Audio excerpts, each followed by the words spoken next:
496 to report the river. 496 to clear bomber and visual room 1 approach 199, so far. Delta 1618 to set maintain 3000 with a left turn heading 050 report the river. Go 4352 to set maintain 4000, then speed 190.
Big ups, big ups, big ups. What is going on, family, friends, and fellow enthusiasts?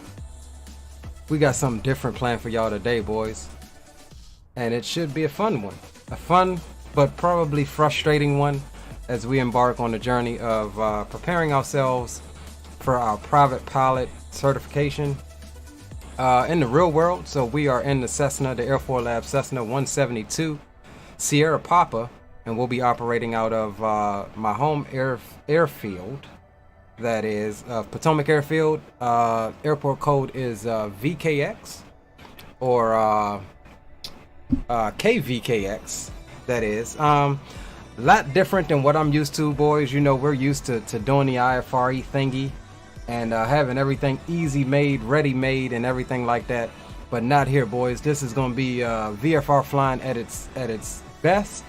And we are in the process of learning the proper procedures and things with the help of our mentor and soon to be our flight instructor as well.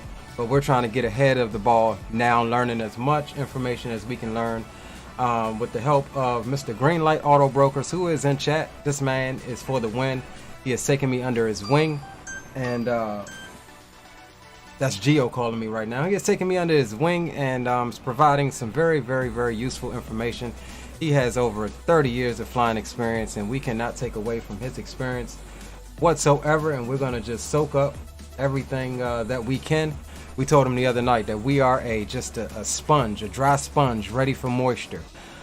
We have Mr. Dre Sanchez in tow. As you can see, he's sitting over there. So he'll be doing this flight with us as well. And normally we would go into starting the fueling and loading process, but I think that it's fitting that we talk about real quick what it is that I'm going to be trying to accomplish on this flight, and then we'll go into some procedures and things as such. Now, I will forewarn you that it's not going to be perfect. We are still very much early on in our training, and it is a work in progress. So don't come in chat talking about, oh, it's got to be this way, with the exception of Green. Green will challenge you, and he will throw some things at you, as I learned last night. So without further ado, let's come over and chat right quick. Captain Geo, what's up, bro? I had to respectfully look at your call and ignore it since we just went live. Greenlight, the man himself, Bobby Evans, what's up, bro? D-Champ, and the man himself, Dre Sanchez, and whoever else may come in, we will address you. So, let's do this. We will bring Sky Vector in and show you guys what we got going on here. We've got just a rough flight plan put together of what we're expecting. We'll throw a couple of these points into the GPS, but for the most part, we're going to be navigating via points of interest. Here is our airport here, Potomac Airfield VKX, which sits under the Class Bravo airspace shelf, or the veil as Greenlight will call it, for the greater DC area, encompassing Washington Dulles, DCA, the military airfield of ADW, and also BWI. So we need to make sure that we respect these altitudes as we depart. If there was ATC, we wouldn't need to talk to anybody. We would just need to respect the altitude. So as you see, coming out here, as Greenlight taught me, the max for the altitude coming out of here is 1500 for this ring here. The top is 10,000. So our first ring here as we depart will maintain 1500. And then as we get out to the second ring, we can pump it up to 2500. And finally, once we get out to the third ring, we can bump it up to, are you guys not seeing my mouse? Hold on, guys. Let me just make sure that that my mouse is capturing. It should be. I don't know why it's not doing it on there. Let's do this. Let's try this. Can we do this? Yeah, I don't know. All right, we won't worry about it. We'll worry about that later. It should be. It should definitely be capturing. Hold on, give me 1 second, guys. I just want to make sure that hold on, give me a second, guys. I just want to make sure here that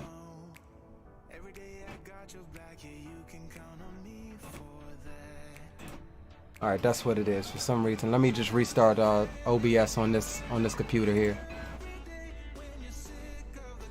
That's what it is. So we'll restart OBS right quick on the gaming PC.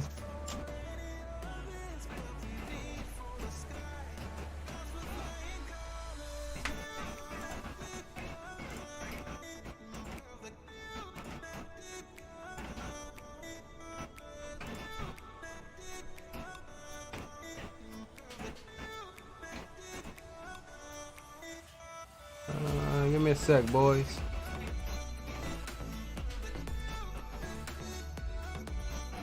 Showing what it needs to show on the PC here, but why is it still showing it over here for you guys?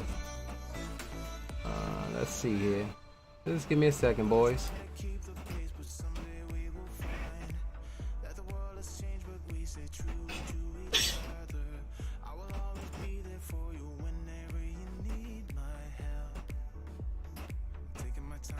Okay, so it's not sending over. That's what it's doing. It's not. Let me see if I can restart Streamlabs over here. I don't know if it's going to kill this or not. It shouldn't. Give me 1 second if it does.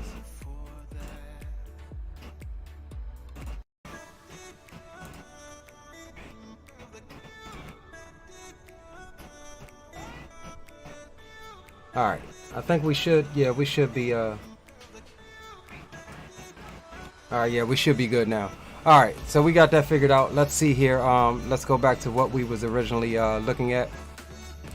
And I just happened to notice that you guys weren't seeing my mouse and stuff. We had a little technical difficulty. So like I said, we are going to be departing VKX, Potomac Airfield, under VFR rules here. And as I was saying, what I was pointing to, you guys wasn't ever seeing my mouse. So under the class Bravo, we'll be departing at 1,500 feet. Here is our max coming out of this first ring, so we'll stay under 1,500. When we depart, depending on the departure runway, which we'll look at in a second, if we depart 06, we'll have a very tight turn out to the left to avoid this airspace here. That is from the surface to 10,000. So we do not want to encroach on that airspace there. As we move out, coming south on our next ring here, we can climb it on up to 2,500. And then as we hit our first waypoint, which is actually our pattern field, we're not allowed to do pattern work at this airport. Our first waypoint is going to be 2W5, and we're allowed to go on up to 3,500, which 3,500 will be our cruise. And then we have some other just basic points. Some of the things that we're looking for on this flight, we don't want our waypoints or our points to be too spread apart in case we were to lose an engine. Greenlight has got me in the mode of planning that. So as you see, our first leg is 21 nautical miles. and we have multiple airports on that leg that we could divert into if something were to happen. So coming down here along the coast, we'll be avoiding this restricted airspace here and picking up a VFR waypoint, which is a monument out in the middle of Potomac River, before turning south and heading on down pretty much direct with one more waypoint here, just in case something should happen, direct to West Point. West Point is Middle Peninsula. And so yeah, that's the briefing of what we're going to do this evening. And without further ado, we'll go ahead and come on out into the airplane and get everything started here. We'll try to follow the checklist as much as possible. Well, not as much as possible. Greenlight will say all the way, and then we will we'll get everything done. Now we will be using one further thing. We will be using the real world frequencies here. So if we come back up to our airport here, and actually we'll come over to the second screen and we'll come here so that we don't mess up the first one, and we'll jump into Potomac Airfield. And looking here, our CTAF frequency in Potomac is going to be 122.8. And so that is the Unicom frequency for this airfield. We'll be using that. And then of course, as we get down to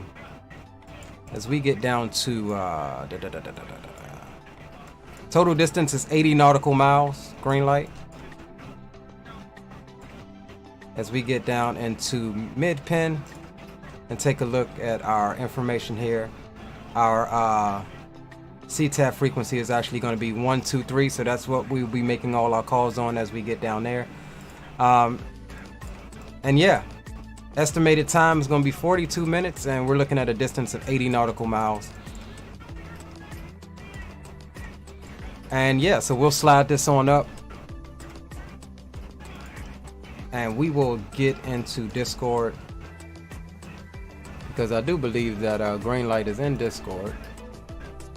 Yes, he is. Greenlight, you got me on comms? Yes, sir. Quick question. How is the weather looking for? Is it VFR? Is the weather VFR today?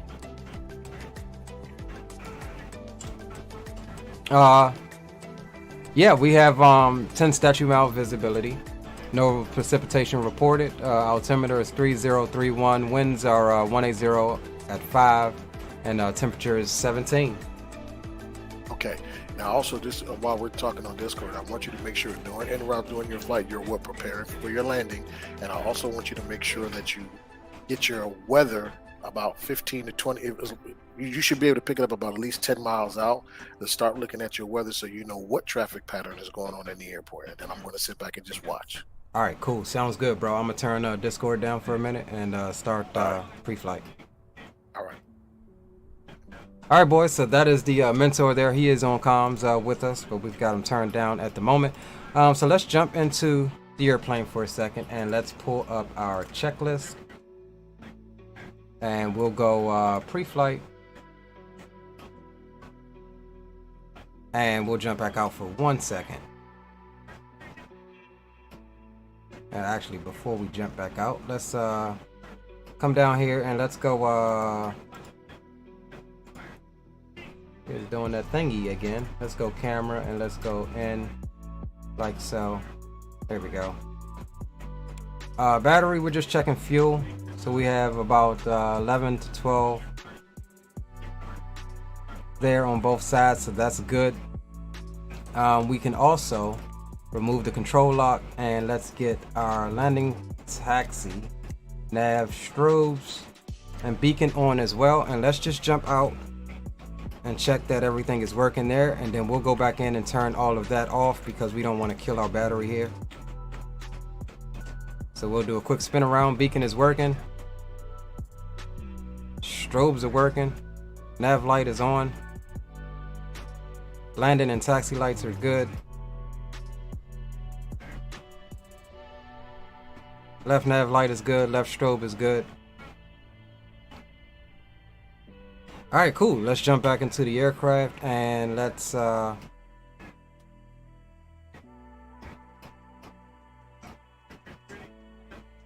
Come on, thing. All right, let's turn the landing strobes off. We'll leave the beacon and the nav light on, and we'll turn the battery off as well.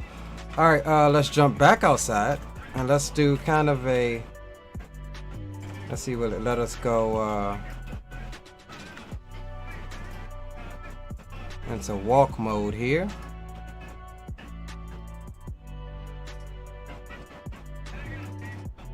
And we need to switch the camera to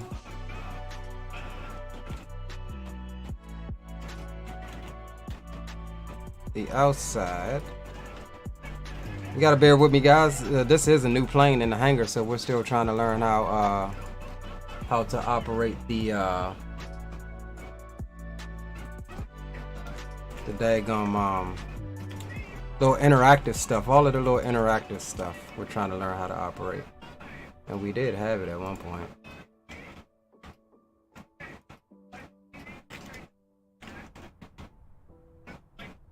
So yeah, give me 1 second here. Yeah, we should be able to click on that.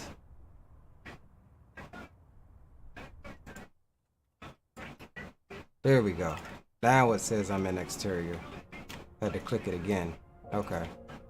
Ah! All right, bear with me, guys. All right. So we're on the outside of the aircraft, and now we're gonna pretty much just remove our tie downs here. And we'll remove our pitot tube cover. Let's slide this over so you can see what we got going on here.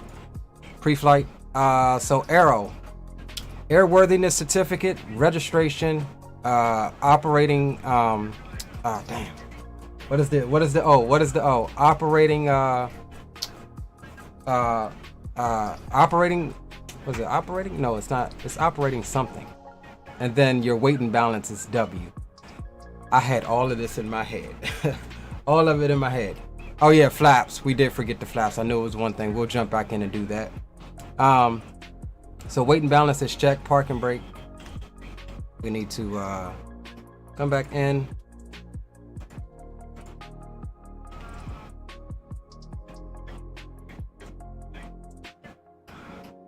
Oh, let's move this and make sure that we are in. This is the only thing that I don't like about this thing is this, what's the name? So let's go bat switch back on. Parking brake was already set, and we'll do flaps all the way down. That was part of the first initial start thing there. Battery can come off, and we'll come back over to this, and we'll jump back to the outside. All right, cool. So we'll go ahead and remove the chocks now. Or no, let's follow the checklist.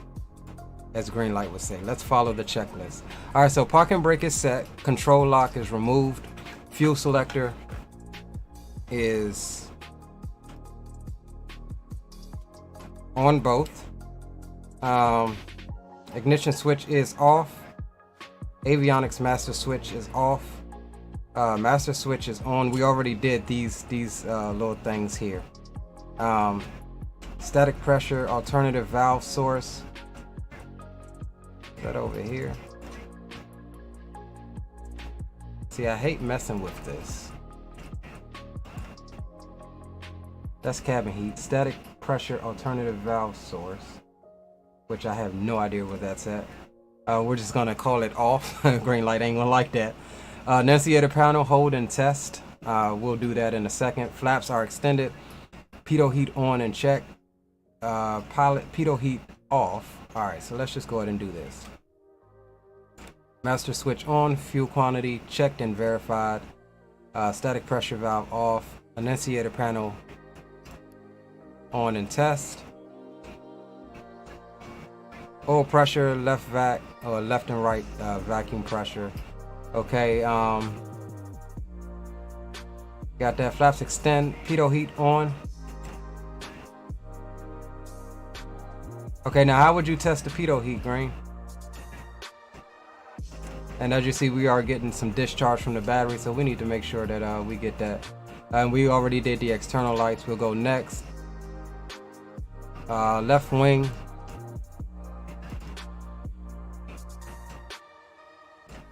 Left wing navigation.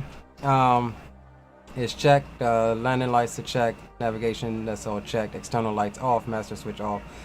Baggage door check. Lock with key. So we can go ahead and shut all of this down. How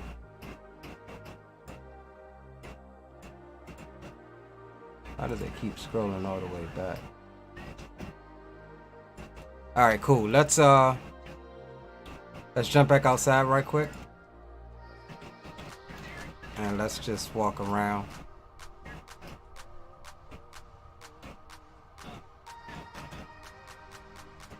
And the airworthiness certificate should be visible to everyone that that boards the aircraft. It is basically telling you that the airplane is worthy enough to fly. So starting here at the left wing, we're just checking the actually, let's start here in the front. So here we're checking the prop for any nicks and dings. We're also checking the spinner. We're also checking the prop for any nicks and dings. And I thought that you can turn. Yeah, you can actually turn this. Yeah, you can actually turn this. So we're checking the strut down here for at least 4 inches of extension. So we'll check that off. Run your hand along the edge of both propeller blades to feel for cracks and nicks. We talked about that. Check your spinner for dents or missing screws. Look inside the cowling for foreign objects or bird nests and stuff like that. Checking the air filter for condition and obstruction. And we'll pull gently on the alternator belt and check for moderate tension. So that's pretty much that area.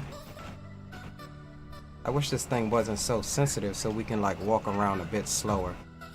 Alright, so coming down the left side of the airplane, we're checking the fuselage just to make sure that there's no major frame damage. We're checking the tires here in the landing gear struts to make sure that there's no major damage there as well. We also want to look at the tire condition and the brakes to make sure that they're in good condition. Check the underside of the wing, and here you could actually do your fuel drain with the thing. I think there's a port here, and you want to check for the correct grade of fuel. So aviation fuel should be like a light blue color if I'm not mistaken, and you want to also make sure that there's no water in the fuel either. And then as we get to the top, we can dump that fuel that we took out back in. Coming around the edge of the wing, we're just looking at basically the overall condition of the wing, making sure that it is not damaged in any way. Anybody didn't clip anything or anything like that. We already checked the lights, so that's good. Next, I want to grab on the aileron. I don't think you can do it here in this plane, or can you? Okay, it tells you about it. So we're checking pretty much the aileron hinges. We're going to move it up and down slightly just to make sure that that it's functioning like it should. We're checking the hinges, the push rods, and the aileron counterweights. And then we'll move down the airplane as well, doing the same thing for the flaps. We're checking both left and right flap tracks. We're looking at the flap push rod, and we're checking the rear of the flap, of the left flap that is, just to make sure that that's operating, and it should be locked in position at this stage. Coming back here, we're checking the baggage compartment for obstructions or anything like that. Oh no, that's the... Alright, so here's our baggage compartment, one of them. We're checking that that door is functioning and there's no... and it's not overloaded, because that can get you into some stuff. So this section here is called the empennage. It refers, it's one of the words from the French. It refers to as this, pretty much this 3-section tail assembly here, as we come back to the rear of the fuselage. And we're checking the horizontal stabilizer here and making sure there are no nicks and dings and anything like that. It's not all damaged and crumpled. And we're also checking the elevators for free movement. We're checking the elevator hinges, we're checking the push rod, and we're checking the elevator trim tabs. As Greenlight was explaining to us last night, there's actually a counterweight system here at the edge of the the elevator there. We're also looking at the vertical stabilizer and the rudder. And we're doing the same thing with this. We're checking free movement, checking the rudder and hinges, and we're checking the rudder cables to make sure all of that is good. See, on the Reality XP, I mean, not Reality XP, the Reality Expansion Pack to the default Cessna, you can actually move these as you're doing this walk around. But here it's just, you click on it, it's giving you what you're supposed to check. Now it says that we already done it, but that was because we did it for the left side. However, you want to do it for the right side as well, just to make sure that everything is good there. I'm sorry, y'all, my camera working skills is trash. So we're coming down the left side or the right side of the empennage as well, and looking at the right side of the fuselage, and we want to make those same checks. We want to grab the flaps, make sure that they're locked in position, and you know, check pretty much all of the same things as we did on the right side. I have to be careful with what I clicked last night, I mean on this airplane, because last night I somehow drained all of my oil out of the airplane just clicking around. This thing has a lot of click spots. So yeah, we're just pretty much going on our walk around and doing the same thing that we did on the left side, and we're going to repeat that on the right side. And we're also looking at the tires. We can go ahead and remove the chocks now. We'll be checking the tires and the brakes on this wheel as well. And then also you want to check your oil and everything from here. Now I don't think this one is actually, god damn it, I wish this thing was more not sensitive. I don't think you can actually like check the oil. I could, like you should be able to, but we'll take a look here at our maintenance. Everything is green. You can see our battery is going kind of light because we had it running for a second, but as we start the airplane, the alternator should recharge that battery. But everything is green. You can see that we have 7 quarts of oil in the airplane, so that's fine. Everything is good there. All right, let's back this daggone thing up. All right, so let's see what we're missing on the checklist, and then we'll check back in with our mentor here momentarily. So we went through the left wing, the fuselage, the nose, primary static port. Okay, so one more thing we can check is our air vents here. Like you don't want, this is the cabin air vents here, and you don't want anything to have crawled up in there and made a nest, so you want to make sure that that's all cleaned out. And if we come to the other side here, you want to also check your pitot tube, make sure that there's nothing in there. God dang on it. Make sure that there's nothing in there and that's in good condition. Yeah, we talked about the front and rear air vents. The wing tie downs removed. Leading edge we talked about. Yeah, we talked about the fuselage, the empennage, the fuselage. Fuel drain, we talked about that. All right, so I guess we can call that pre-flight complete. Let's just check in right quick before we get super started and talk with Greenlight here for a second.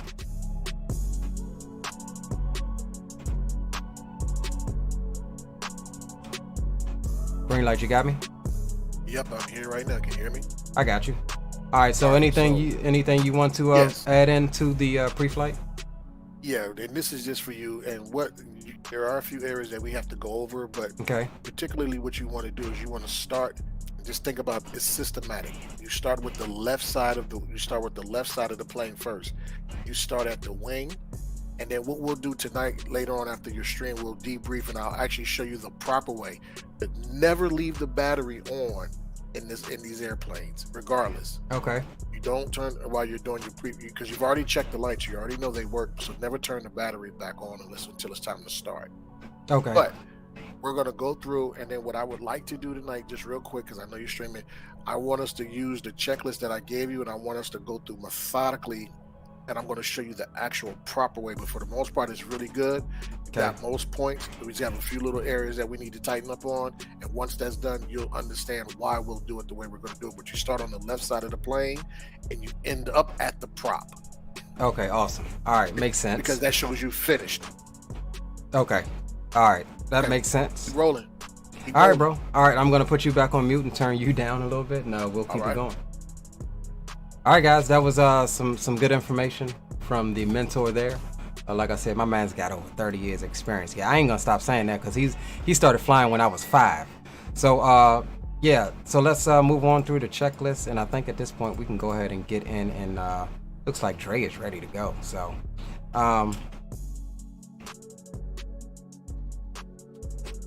yeah, we'll jump in here right quick and we'll get this back to inside mode. Move that out of the way. And we'll get the door here closed. And we can actually open that window. That door is closed, and we can open that window too.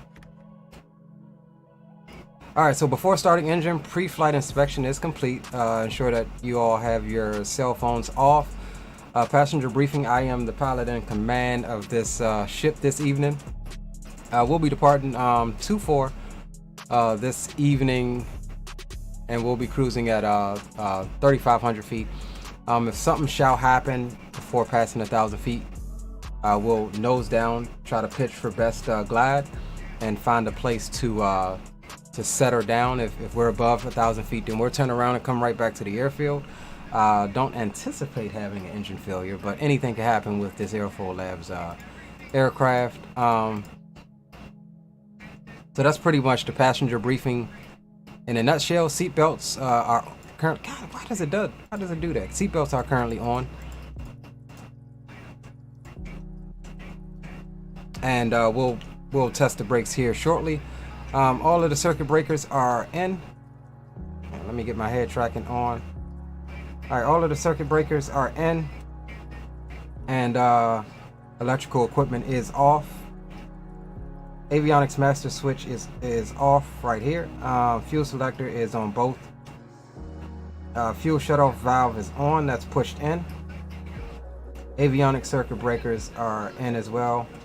We'll jump over to the next page. So we'll open the throttle 1/4 inch. That's good there. Mixture is in idle cutoff. In a minute we'll call prop area clear, and we'll get everything going. Flashing beacon, let's make sure that that's on. Beacon is on, nav lights is on, so we're ready for that. Alright, so let's go ahead and master battery on. We're going to need to prime the engine because it's cold, so we'll go mixture full rich, and we will go fuel pump 1,1000, 2,1000, 3,1000, 4,1000, 5,1000. Fuel pump off, and we'll bring that back to lean. Now we'll go clear prop. Now real quick, what we're gonna do is turn the magnetos to start, and we'll hold it and introduce fuel as it kicks in, and then we'll immediately bring that prop back to 1,000 RPM. So clear prop.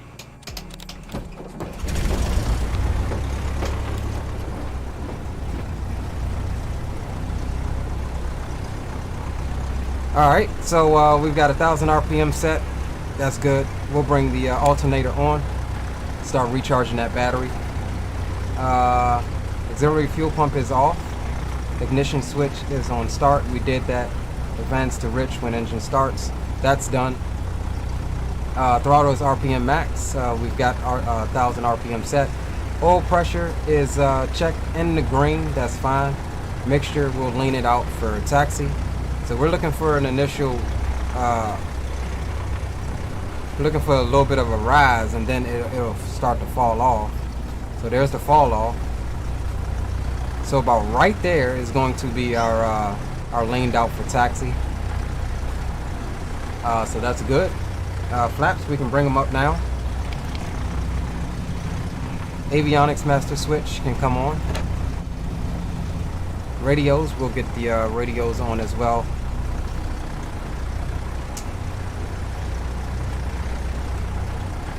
and we'll go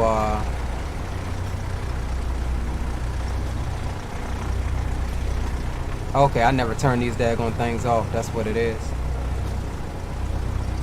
That's what it is. Alright, so we'll squawk 1200. And it wants us to obtain the ATIS, which we already did, so we'll just call that good. We'll switch over to the CTAP frequency for this airport, which is 122.8. Altimeter is going to be 3032, so we'll set that as well. 3032.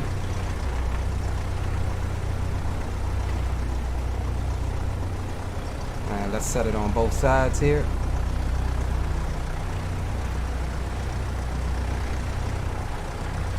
Alright, cool. Transponder is in standby. Navigation lights are on as required. Alright, so we are good. Let's give a radio check to Dre there. Potomac traffic, Cessna November 978 Alpha Papa radio check.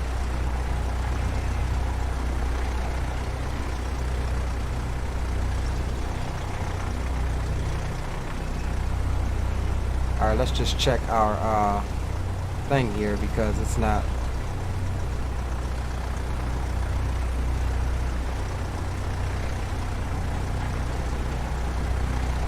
Oops, I didn't mean to do that.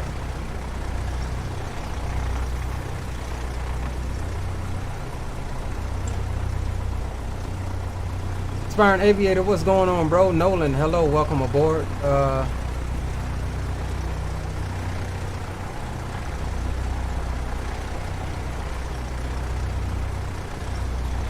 Angel Love Light, welcome, welcome.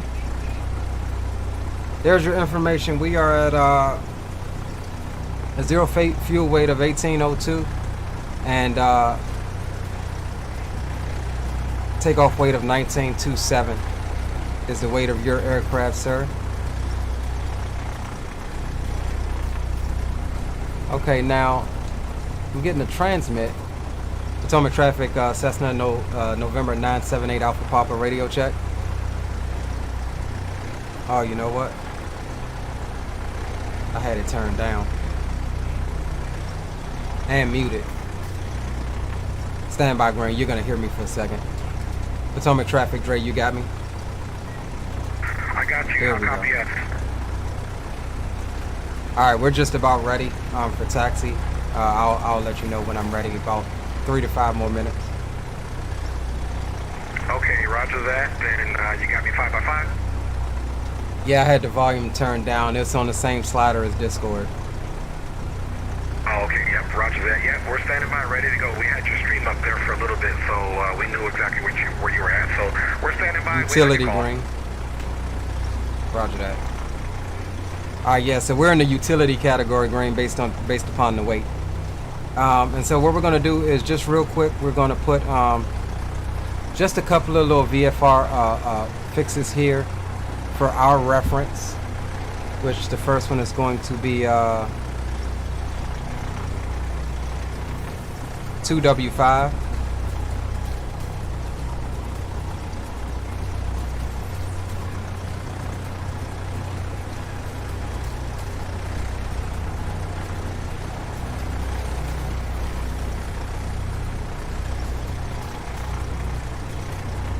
And then the next one is going to be 0MD2.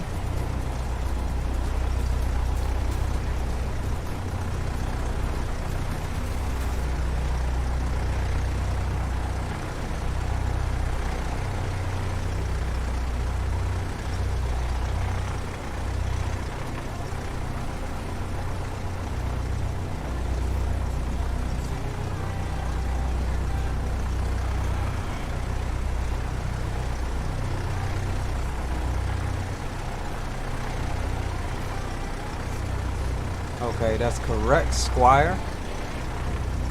So we'll accept that. And then the third one is going to be visual.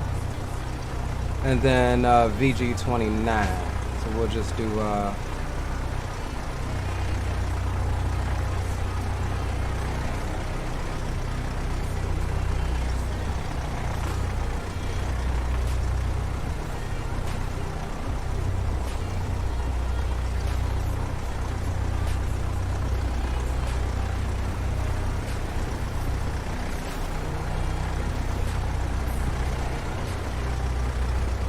Okay, that's not actually an airport that I clicked on then. All right, no worries because it's direct. It's direct from there anyway. So what we'll do is change this to our airport here, which is KFYJ.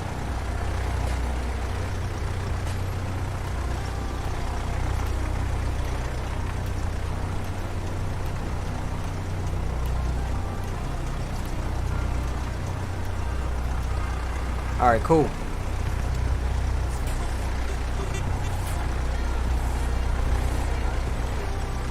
All right, cool, guys. We are ready. We're in standby.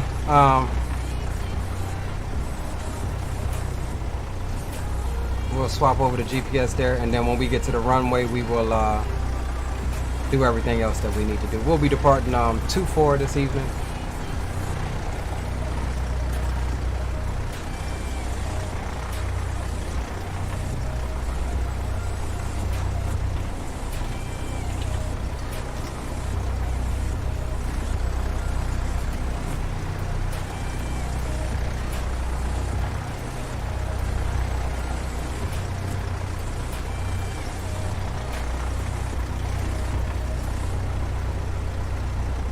Alright, cool.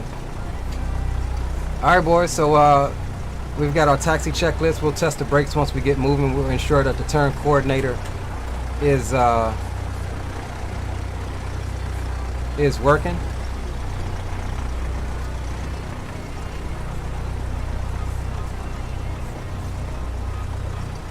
And then we're ready for the before takeoff once we get down there.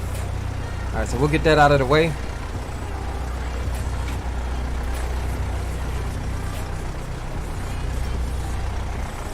Get the yokes back on, and we're good to go, boys. Potomac traffic, Cessna November or 978 Alpha Papa. We're taxiing to 24 Potomac.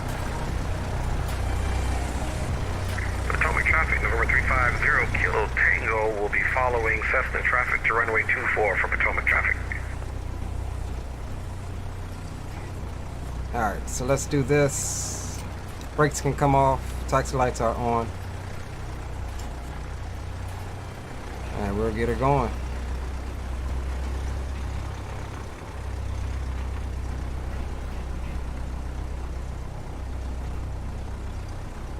Can you hear me, sir?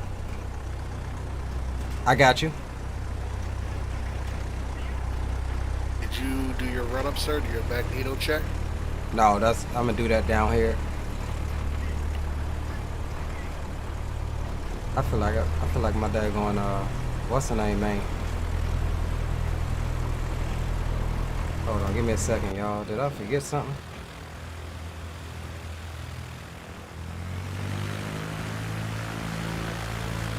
Yeah, I'm all in the grass, don't mind me.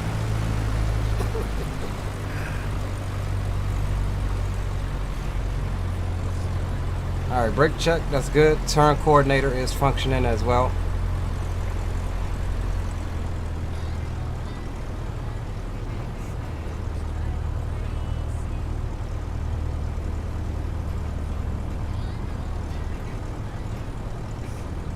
I'm gonna have to invest in me some better rudder pedals. We ain't gonna blame it on the rudder pedals.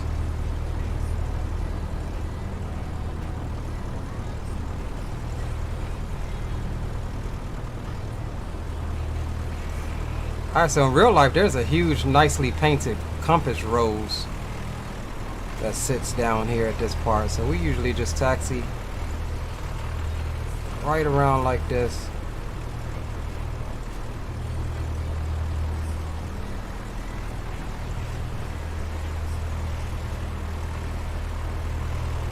We'll stop here. Set the parking brake and checklist, please.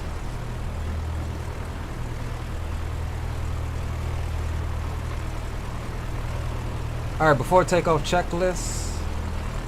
Jesus Christ, I hate this checklist. At least how it's made, anyways. All right, parking brake is set. We just did that. Passenger seat backs are up. Seat belts are checked. Windows and doors. Let's go ahead and get those closed now.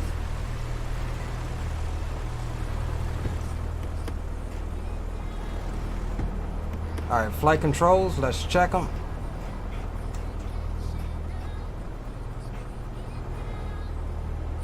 Man, my thing is freaking out. All right, flight controls are free and correct. Flight instruments are all checked. Airspeed is 0, we're level. Field altitude is verified. Turn coordinator is centered. Compass and no vertical speed. So we're good there on the flight instruments. Fuel quantity check and verified. Throttle. So we're going to check the, we're going to do the run up. We're going to advance the throttle to 1800 RPMs. And we're going to check both of the magnetos. If we had carb heat, we would also check the carb heat. And we're looking for a drop in RPM on each check, no more than 150 RPM. So we can go ahead and do that now. We'll also be checking for the vacuum gauge, and that all of that is functioning. So let's go ahead and bring our throttle up to 1800.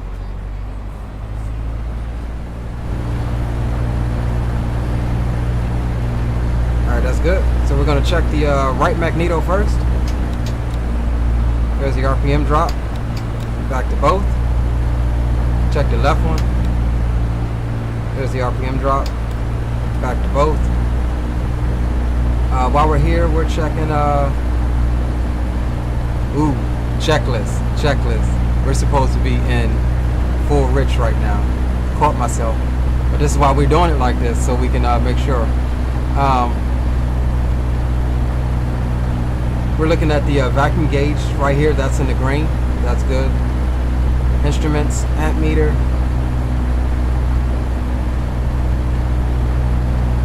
Alright, that's good as well. Nothing on the annunciator panel, that's fine. And throttle, we can go back down to idle at 1000 RPMs or less. So that's our run up. Alright, radios are set. Nav GPS switch is set to GPS. Autopilot is off. Manual electric trim check. Okay, that's good. Elevator trim is set for takeoff down there, and parking brakes are released. So now we'll pull up and we'll make our call before we enter the runway.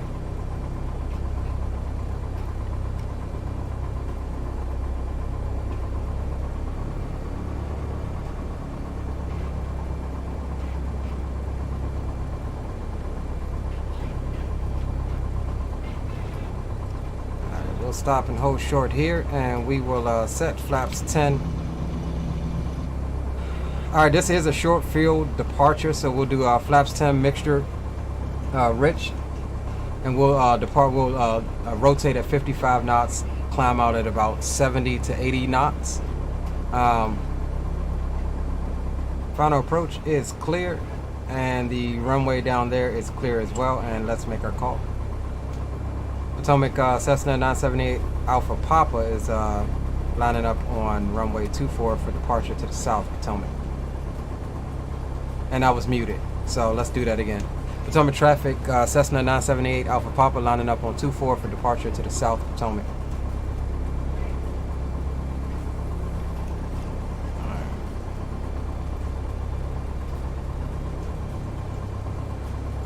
Get the landing lights on and strobes, that's good. And before we depart, we'll line up that we'll sync up that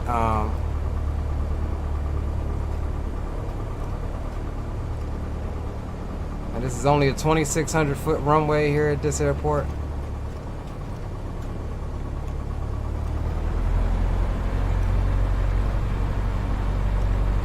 See, this thing don't want to turn like it should. I know what it is. It's the curve. It's the curve in the in my rudder pedals.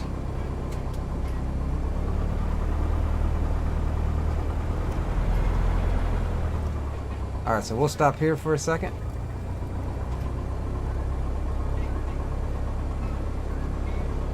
And we'll adjust this to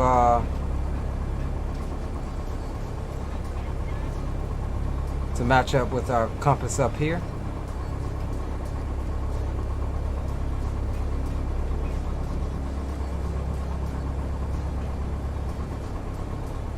Cool, we'll set an initial altitude of 180.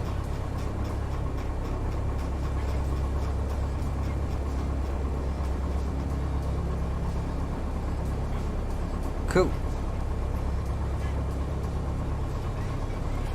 Potomac traffic, November 978 Alpha Papa departing 24 to the south, Potomac. Bobby says, good job taking care of the engine. Lights, camera, action. Roger that, bro. Alright, so we're going to hold the brakes, short field departure. We're going to hold the brakes, full power.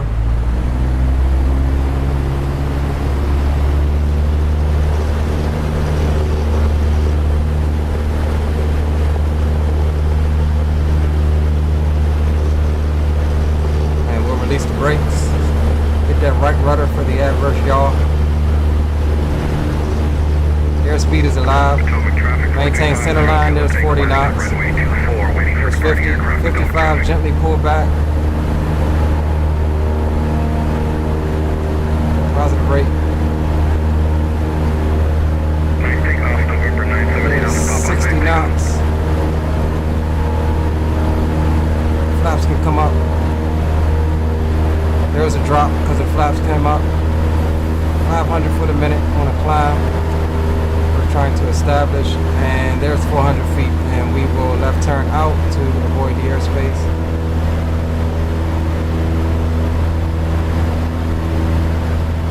And we're looking for traffic as we depart as well. Potomac traffic, Cessna 978 Alpha Papa, clear of 24 departing to the south, final call, Potomac. So we'll bring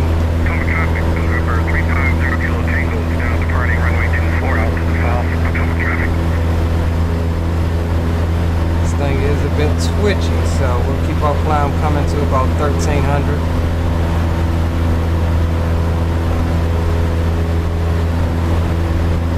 And actually we'll come off to the right a little bit.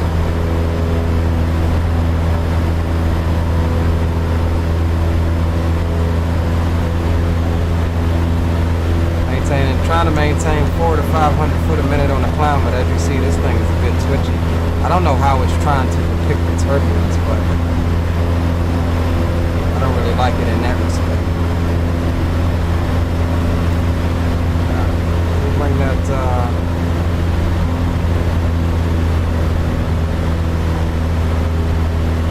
throttle on back. That's not me doing the up and down like that, just so you know. Alright, there's 1300. And we'll try to level off here. 350 Kilo Tango, Trump. clear of runway 24, climbing up to the south, last call. 2300 on the RPMs for right now.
This thing is weird. I don't know how I like how this thing hand flies, to tell you the truth.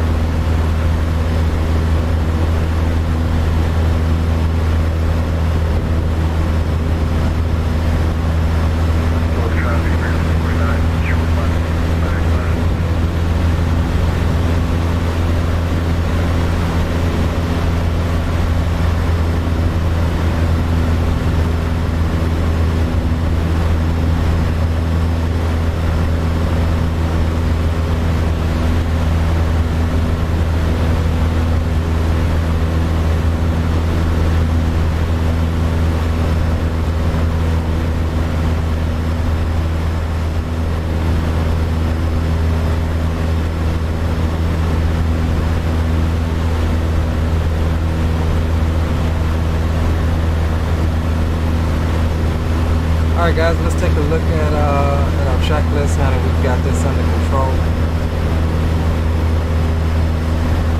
Alright, after takeoff checklist, oil pressure is checked in the green, flaps are retracted, aircraft lighting as required.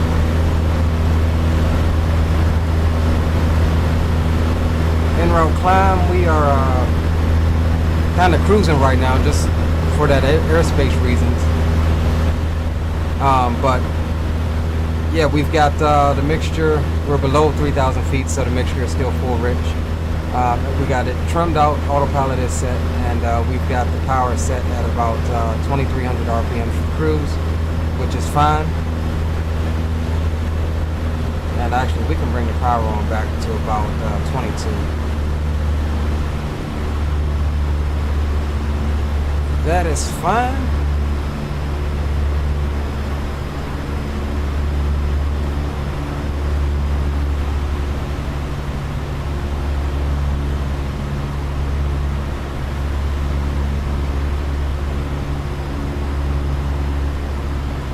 We're actually through the next level, so once we hit this first waypoint here, we could actually go straight on up to cruise of 3,500, so we'll be good there.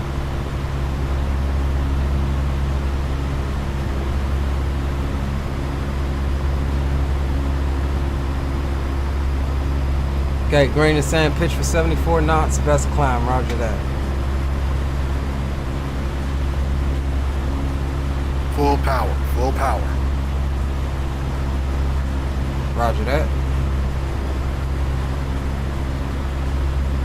Yeah, as soon as my daggone, what's the name, stops, there we go.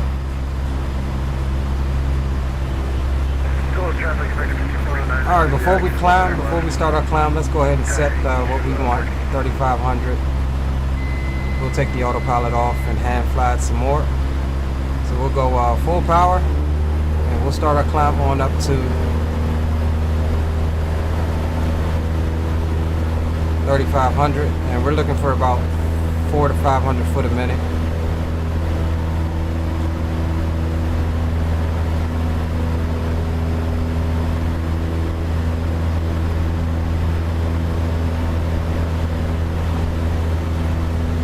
So you're looking for 74 knots on the airspeed. That's the aircraft's best climb. It doesn't matter what the feet per minute is. Okay, all right, so we'll go and we'll pitch for 74 knots. 74 knots. You'll see that we'll talk about that later on, but that's your best climb. So it doesn't matter, because if you're in cool weather, obviously the airplane is going to perform very well. Roger that.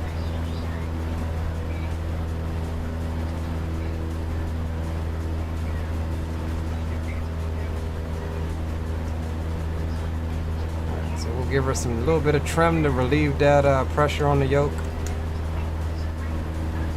Still letting the speed scrub off a bit here. Yeah, and it will.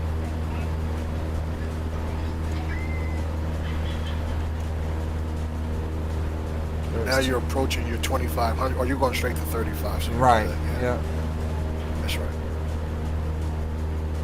And you can use the autopilot. Remember, we'll work on that later on, but what you're really feeling is actual real hand flying, and you'll realize it's different when you're not using the autopilot, because what you're developing is muscle memory now. Correct. And that's what's most important, and then you'll understand it. Then pretty soon you'll be able to trim the airplane without even using the autopilot to do certain things. And then you use the autopilot when you're cruise phase, or when you're climbing, or if you have a heavy workload, then obviously you want to use the autopilot. That's what it's there for. Roger that. All right, we'll start dropping the nose a little bit here. No. Just let it keep going. And when you get about 100 feet, 3,400, then you kind of start leveling out. You don't want to level off too soon.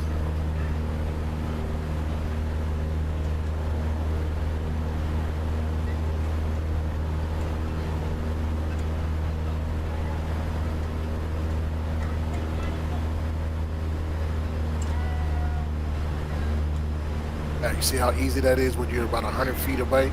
Roger that. You're not going to be buoying or bouncing all over the place. Now, this will be a good time to set your autopilot, because now what you're going to be doing is you're going to be thinking, oh, Thinking Just about did your it. en route phase. Do you have your, and this is just me and you talking, do you have your AWAS set up to get your information? You can turn it on and actually put COM 2 on at the same time, and you'll hear it when it kicks in available. Okay. All right, let's get that information, boys. And then do your en route checklist and make sure your mixture is primed, because now you're over 3,000 feet. Yeah, let's do that.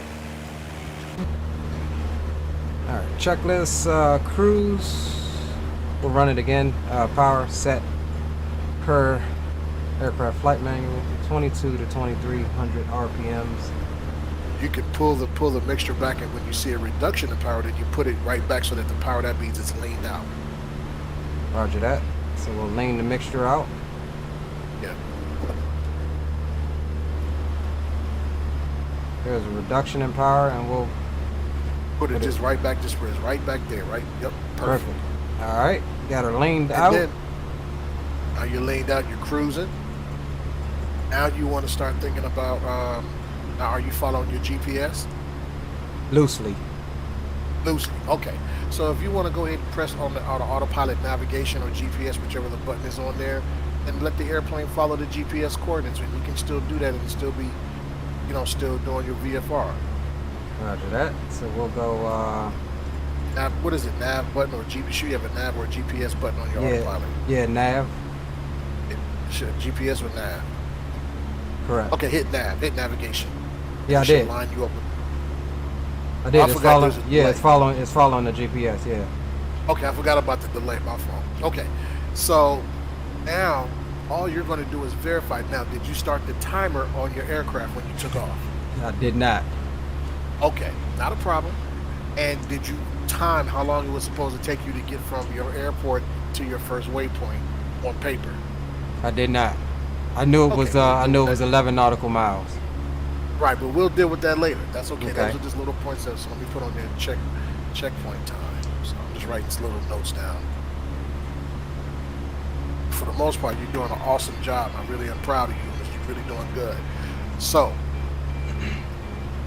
now what you want to do is you want to make sure that you're watch your I would suggest give your aircraft a little bit more power, because it's at the lower end of the power band. You see where in the green, the RPMs? Okay. Just turn it up just a little bit.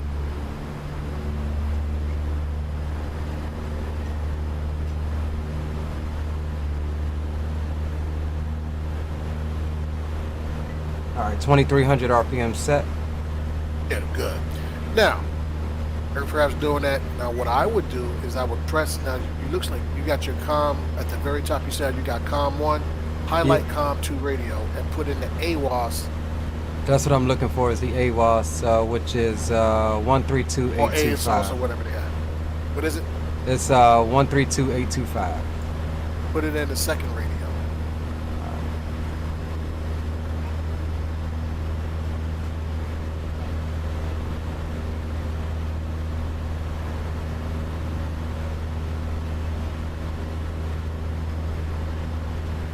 Make sure you highlight that green COM 2 so you can hear both communication and COM 2 at the same time. All right, boom, done. Did you get? I'm watching you, so let me see your delay. Hang on a second.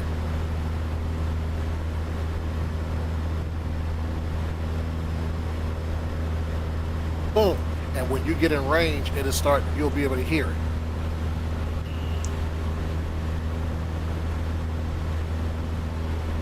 Now, your en route checklist, is that done? The cruise portion? Yes. Okay. So what are you looking for now? What are we prepping for? Basically, we're looking now to check to make sure that we are within, which my waypoints are set up like that we're within our range in case we lose the engine. Like we'll be able to pitch for best glide and still make it to an airport. Good. But also, you're still looking out the window for your first VFR checkpoint, which is whatever that airport is, the first waypoint that you put in the GPS. Oh, we already passed that. Yeah, we flew over that. So we already passed it? Yeah. Okay, Yeah. so we're going to the second one, right? Correct. Now we're actually about to. Let me just double check here because that restricted airspace is right out here over the water, it looks like. Okay, and then look out the window and make sure you're actually over it, not just depend on the GPS. No, we ain't got there yet. And Okay, November no, but what I'm saying, 978, you get Alpha there. Papa, how do you copy? Actually, go outside the airport and look down and say that's the airport that I'm supposed to be over. Roger. I got you 5x5, Dre. What you need? Yeah, Roger, I'm looking at my charts and I'm trying to find out, this is a right pattern airport that we're flying to, is that correct? Stand by. I'll give you that information here in a second. Thank you much, sir. And then when you get that information, let me know where you found it, because I'm looking at the charts and I can't see whether it's telling me a right pattern or not.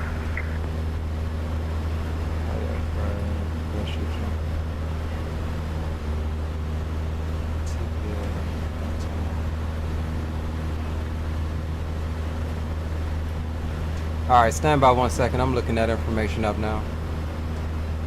Alright, Take on Mike. We're standing by, November 350. parachute jumping weekends, Deer, TPA 820, heavy aircraft, rotor wing and tip rotor, aircraft traffic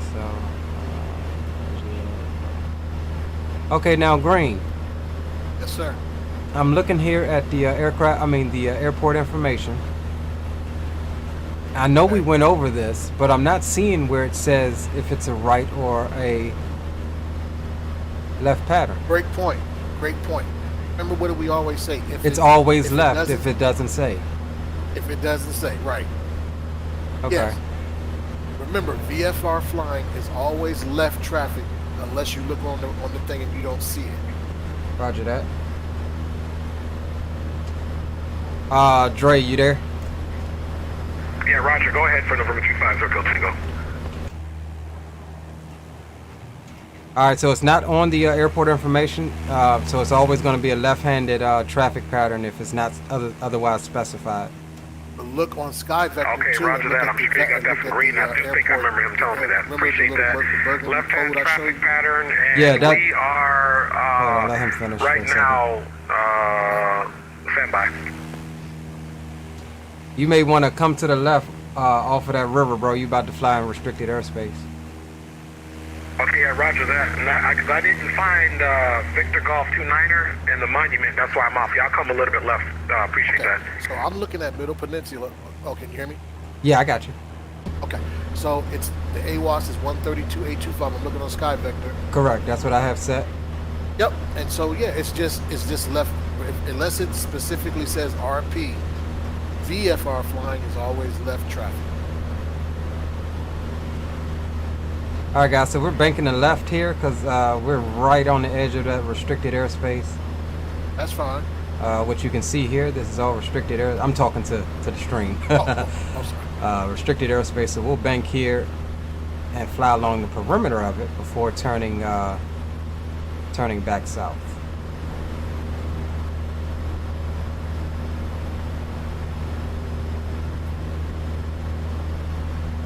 And I do believe that is, yeah, we have our next VFR waypoint here. This is the Show it on your monument. stream. Show Yeah, it. this is Show the it. Monument Island coming up. The one that was just a GPS fix that we put, which is on this island here, is our Monument Island VFR fix or point. All right. As we're flying towards it now.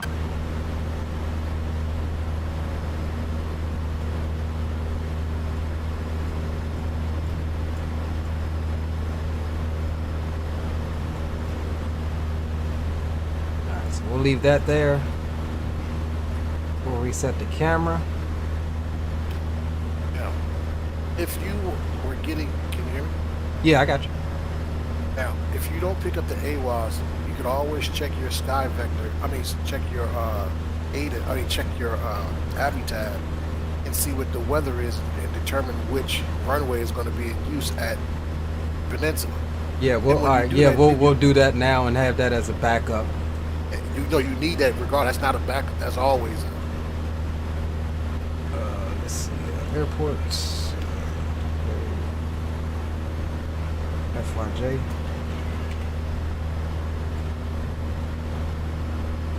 Yeah, it's saying no weather information available for that airport for Avy tab. No weather available? Yeah, it says no. I get that sometimes with AVTAB, but as a backup, I do have active sky pulled up. I mean, that's what's actually injecting the weather. And Are you on VATSIM? Yes, we are on VATSIM. Do the METAR, the dot METAR, and then to see what comes up. Because if it comes up to 0, all right. Dot you can pick whatever runway you want. Dot METAR KFYJ. Okay, yeah, we get 2200 Zulu, winds are 0,000 knots, 10 statute miles, visibility broken at 8,000, broken at 9,000, overcast at 12,000. Altimeter, so it's calm. Right, So 3039. So you could literally just come like when as you're coming to the airport, you can choose whichever runway you want. So if you want to do a left traffic, what I would do is just come in, turn right, and then take 10, and then because you're going to be doing left-hand traffic. Like 5 miles, like 2 miles away from the airport, turn right to get in the downwind, then you do your left-hand turns. Sounds good. All right, boys, we are out of the restricted airspace, or away from it. We can turn back on course now.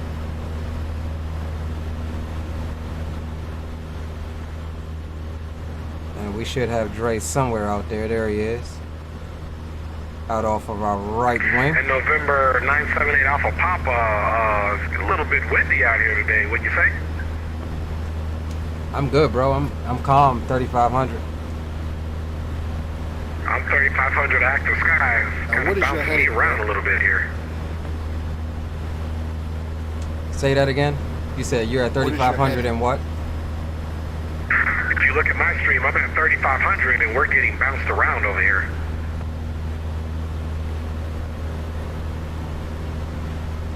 Yeah, it's calm right now. For me. But you are a few miles back behind me too, so. Yeah, roger that. I mean, it's not so bad. I think once we drop down, it'll be a little bit better. But yeah, it's been pretty much bumpy. As soon as I got to about 1,500 feet, started rocking around. So, but we'll see how it is when we get closer to the field. We're kind of trying to follow you visually, so we're just over the river now. Roger that. Well, we're heading 210 now to get back on course with our GPS. Yeah, roger that. I'm about to do a turn back in as well to get back on course here, but I'll wait another about 3 minutes and then I'll do that. And heading on a westerly heading. Say that again, Green. So I saw the winds are calm over there. So are you going to take the started out western runway or like runway 6? Eastbound, you can stay at 3,500. Right, that's what I was asking you last night. Remember, you said, if you, it's basically upon where you start. You started out at 35, right? But if you wanted to, you could technically climb up to 45 too. Okay. You doing runway 28? We just checked the weather here. It's no wind, 10 statute miles visibility, clouds broken at 8,000, broken at 9,000, overcast at 12,000. So yeah, we have our choice of runway right now. Okay, firm. Well, once you do your call out, whatever you do, I'll probably just mimic it so that we keep spacing and everything to go. So if you do 28, I'll do 28. If you do 10, I'll do 10. Sounds good.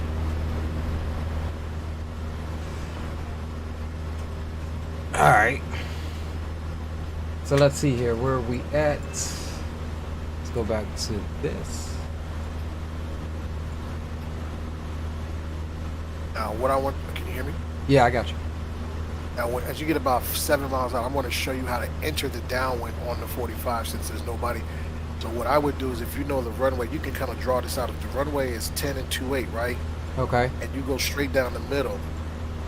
Kind of come and see if you can come in at a 45. In this particular case, that would be. Yeah, let me see. From the east. Yeah. So you're coming north, going south, right? Correct. So it's 097 and 277. So when you're coming, since you're coming from the north going into the south, I would probably go heading, let's see, 180, 187. I would enter the pattern at a 0. Hold on a second. 187 minus 45. 2. I would probably come in come in.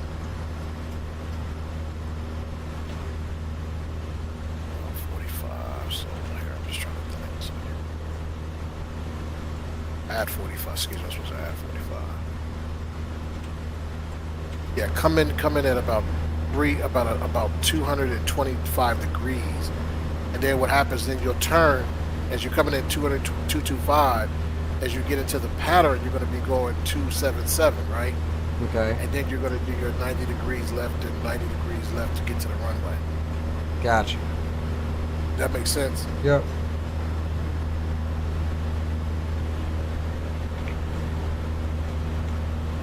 I mean, excuse me, 242. Excuse me.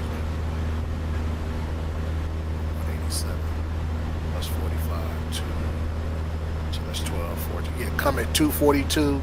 Then when you get into the pattern about 2 miles, come in at a 45, and then when you get into the downwind, then you turn all the way to your 277, and then that's when you do 90, obviously minus 90, which gets you to the runway.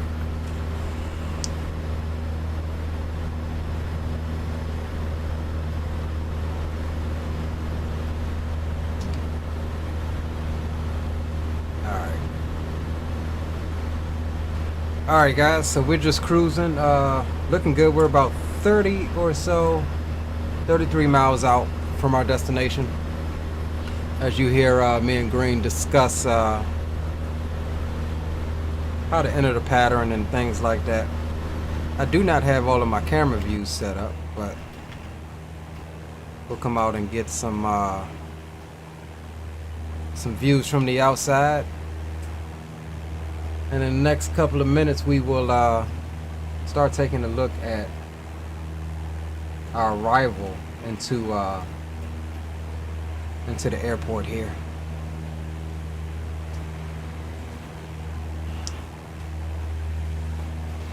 What's up, Snow Ghost? Welcome aboard. It is not a piece of cake. and that's the reason, because that's all we fly is the big jets. But you know, I started my PPO training, so getting used to this 172 and how to do things VFR is definitely for the win.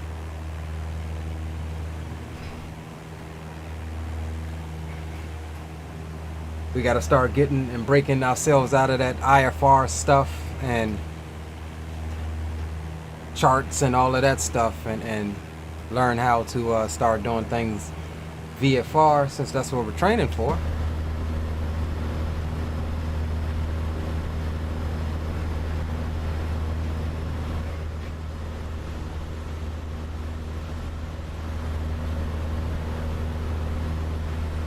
Everything's looking good. Fuel flow is good. Everything is still in the green.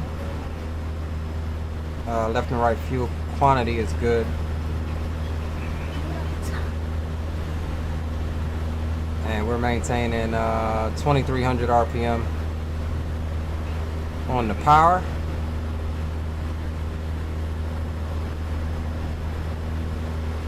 And again, if we were to lose an engine, I knew from the planning that we have several airports around us that we could head to pretty much on the whole route.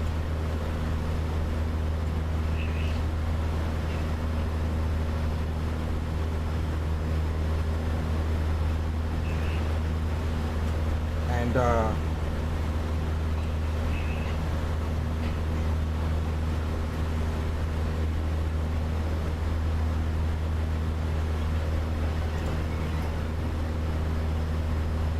yeah, like I was saying, we lose an engine right now. We've got 3,500 feet. What was it, Green? Times 1.5 gives us our best glide distance. So that equals out to 52 or 5.2 nautical miles. So this would be our best option if we was to lose an engine right now.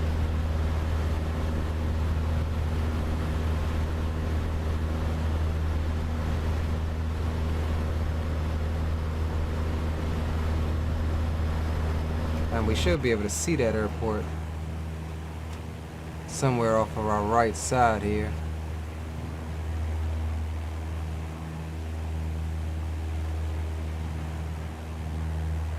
Not sure if it's across the river or...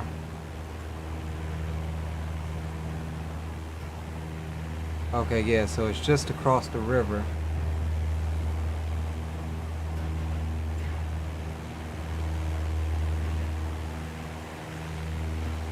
There it is. Tappahannock.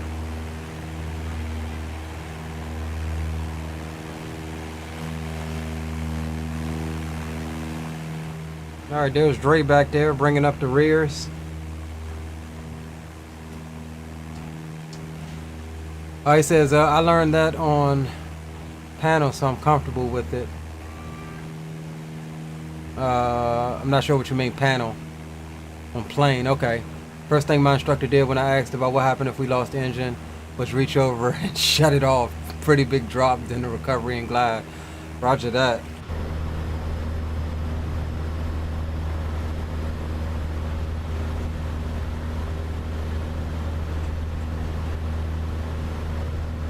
Alright, so we're about 24 miles out, so we're gonna get ready to start thinking about our approach here and our descent. So we're running descent checklists now and prepare for our descent here. And we are looking for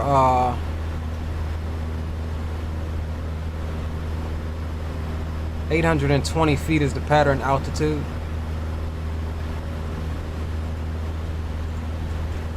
If I can get back on my descent, there we go. Alright, seatbelts are secure, fuel selectors are on both. Mixture will enrich here in a moment. We're just taking a preemptive look at the checklist. Engine instruments will check. Avionics is set. Nav GPS switch is set. Aircraft lights as required. Pitot heat as required. And then the next one will be the landing checklist.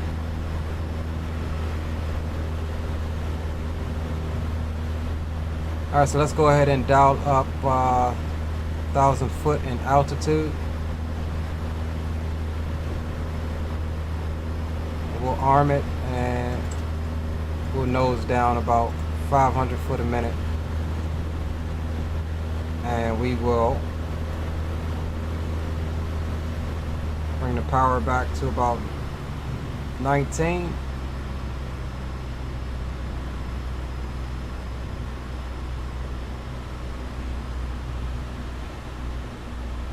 Area traffic, Cessna 978 Alpha Papa vacating 3,500 for 1,000 area traffic.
Nobody heard me because I was mute. Dre, freaking Cessna 978 Alpha Papa, we're switching over to CTAF for West Point 123.0. Okay, roger that. Roger that. I'll meet you on CTAF as well. 9 November 350 Kilo Tango. Unicom. And West Point traffic, Cessna 978 Alpha Papa. We're 16 miles to the north. We'll be entering left-handed pattern. Runway 10, West Point. You hear me, Leo? I got you now. Okay.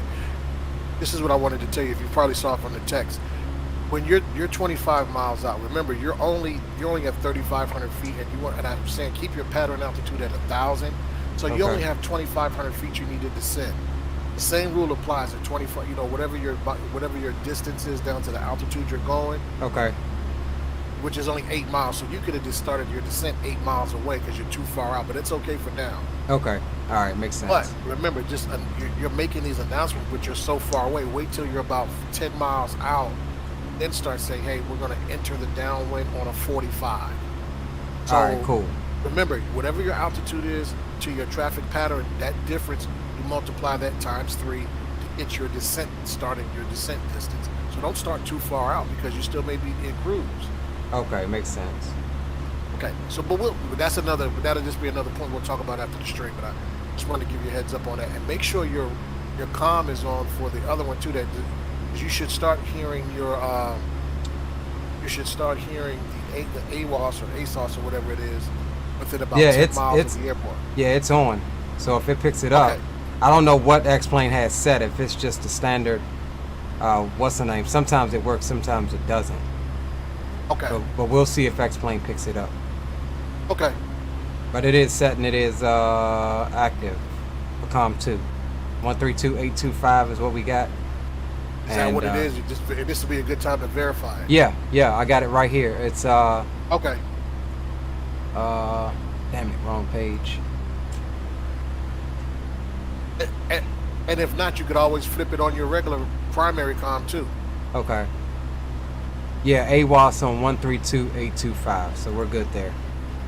So you might want to put it in comm 1 as a backup, just so you can flip back and forth, just in case one of the radios is not working. All right.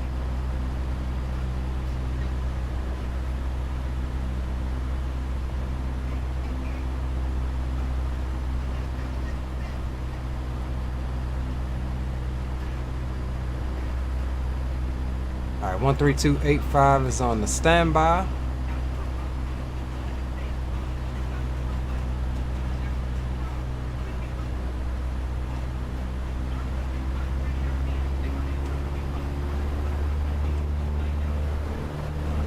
Set power here back up to about 22 or 11 miles out.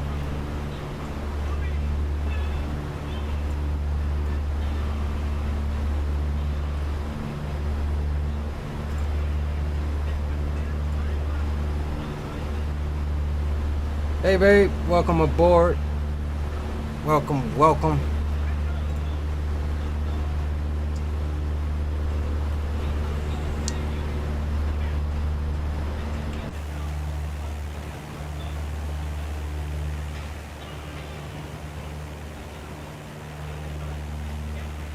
All right, guys. So we have 5,000 foot runway here, so no need to come in here at full flaps at all. So we'll probably use 20 degrees of flaps, and we're looking for approach speed of about 60 to 55 to 60.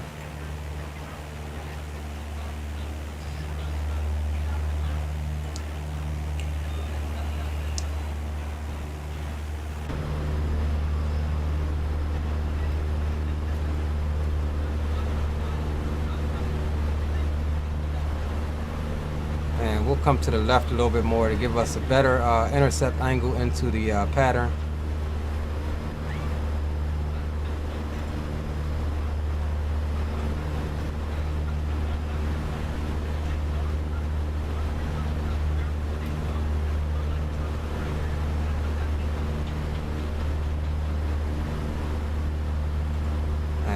are 8 miles out, so let's make another call here. West Point traffic, Cessna 978 Alpha Papa, 8 miles to the north of the airport. We'll be entering the left traffic on the 45 for runway 10, West Point.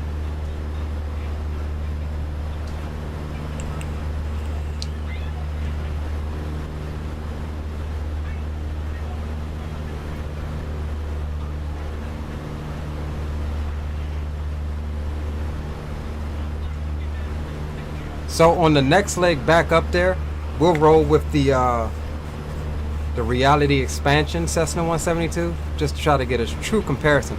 I know what I like about this plane, I know what I don't like, so we'll roll with that one on the leg back, because we are going back to Potomac this evening.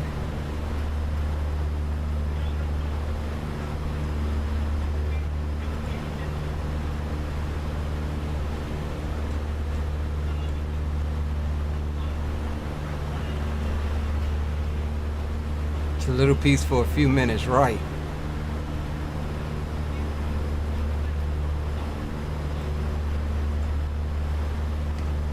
I just realized I was muted again, at least on the radio frequency. You hear me, bro? I got you. Potomac traffic. How far are you away from the airport? We are 6 miles. Potomac traffic, Okay. Cessna 978 Alpha Papa, 6 miles to the north of the airport. Entering the pattern 45 for left downwind runway 10 Potomac. West Point traffic. Tell them what altitude you're at. 1,000 feet West Point. So it should be we're in the pattern at 1,000 foot on the 45. Because you descended early right now, so that's okay. But we'll deal with that later. But that's why you want to wait before you can descend. Because remember we talked about coming in at a higher. Right. Yeah.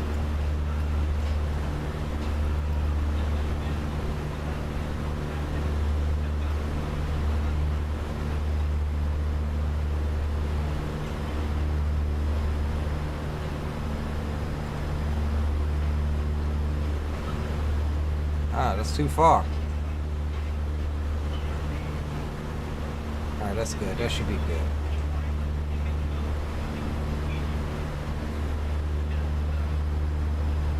Looks like you're about 4 miles out right now. Is that about right? Yeah, that's correct. 3.9. I'm just guessing. I'm not even looking. I'm just guessing. Yep, that's about 4 miles. Okay. So when you get about 2 miles right now, so just wait till you get about 2 miles, then you kind of start entering at that 45 that we talked about. So what I'm going to tell you to do is when you come in, probably come in at about 230, something like 230, because I'm looking at your heading right now. You're not at a direct heading. So maybe at 23, 235, and then extend your downwind out just a little bit. All right. And then when you get a beam, and the word of beam means, and I know you already know, but I just have to just reiterate. It just means that when your wing is lined up with the threshold of the runway or the end of the runway, that's when you can start turning your base to final. All right, cool.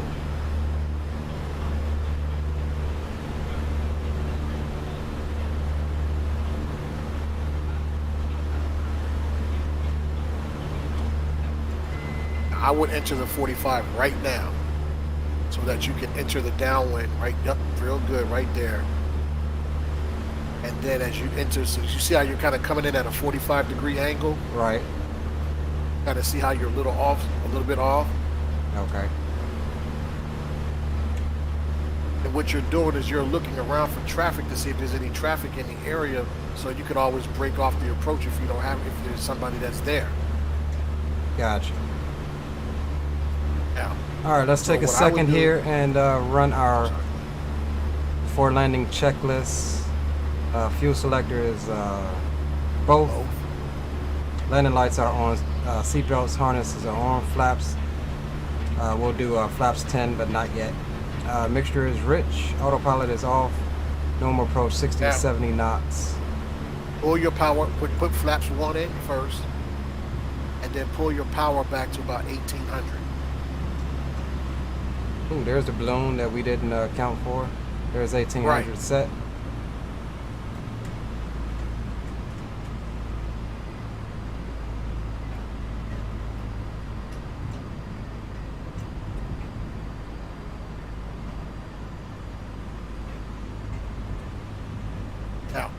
realistically, in real life, you would be in the white arc first before you put those flaps down, but we're just Right. now.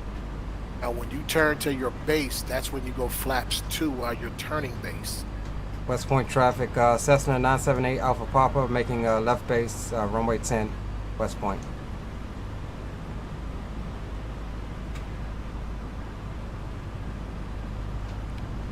Alright, second notch of flaps. Account for the balloon, that's good. Runway in sight.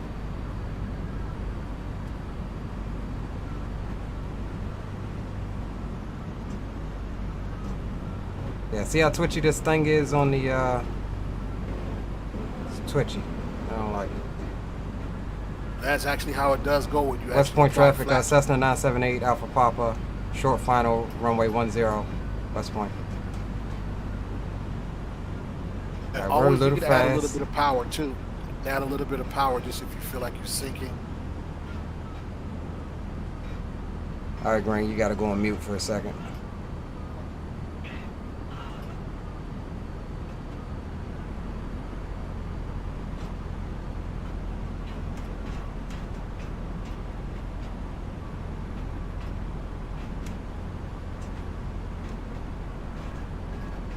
Alright, 3 reds, 1 white. We're slightly low, so we need to watch out for that tree there.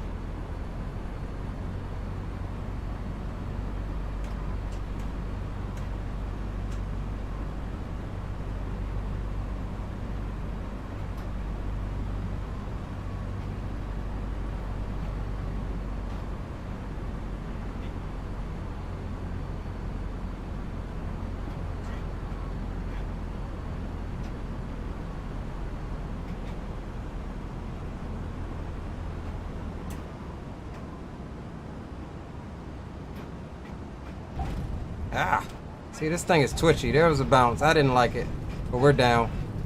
We'll try to rectify that with the other plane. There's Dre coming in on the thing there. And we'll take it all the way down to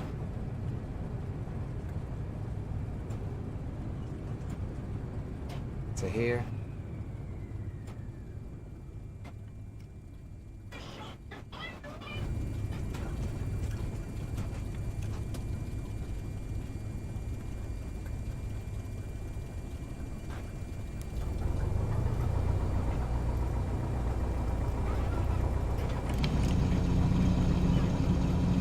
West Point traffic, Cessna 978 Alpha Papa, clear of runway 10. Taxi to the ramp, West Point.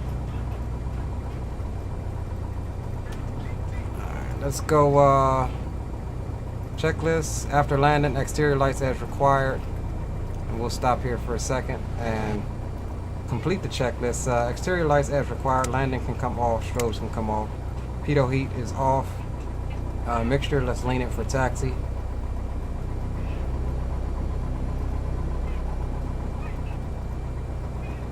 Alright, that's good. We've got 1,000 RPMs on the taxi there. Wing flaps are up. We already did that. Elevator trim for takeoff. Alright, that's set.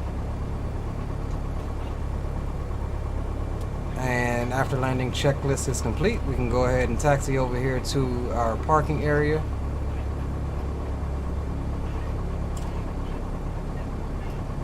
It wasn't a bad approach, but this plane is twitchy. I will admit that it's twitchy. So we'll jump in the other Cessna for the flight back, and you guys can see, in my opinion, what the difference is.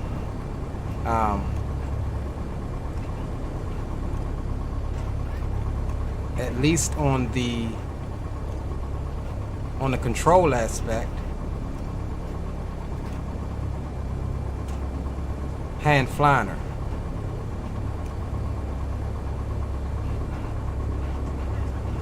Got some skydivers coming on in.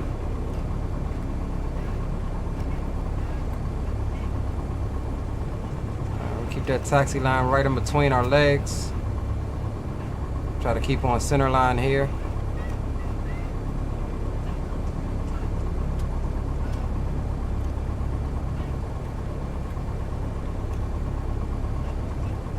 And we'll park over here to the right.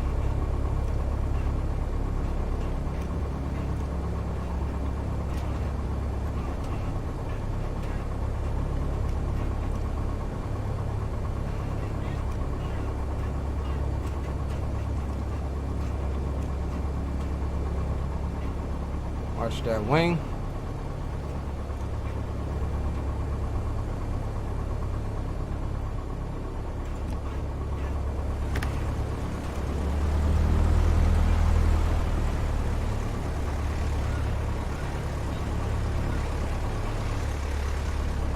All right, let's set the parking brakes now, and let's run the shutdown checklist.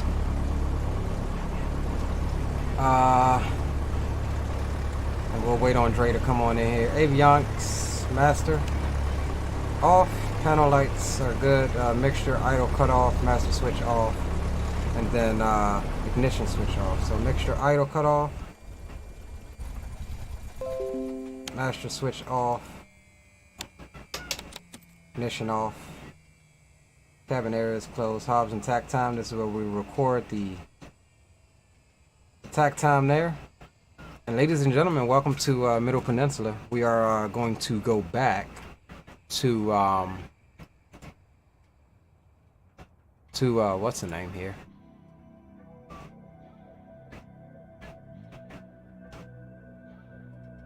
Hi, Greenlight, you there? Yeah. All right. You want to do a quick debrief while we wait on Dre to come in? Yeah. First of all, awesome job. Awesome job. A couple things we just need to go over a little minor. Well, they're not minor, but they're minor for right now.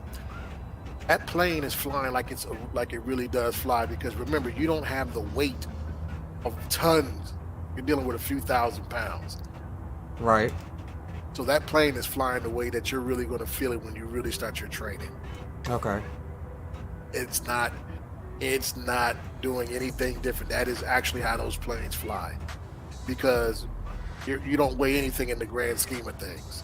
Right. Okay. The way what you're developing is because you're used to autopilots and what we're doing is muscle memory. So now your muscles are trying to figure out how to do coordinated flight.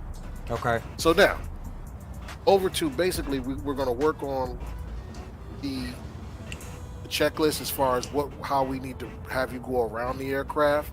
Okay. Everything else was good. A few little minor details. The only thing that you're going to need to be aware of is like when you were making a descent.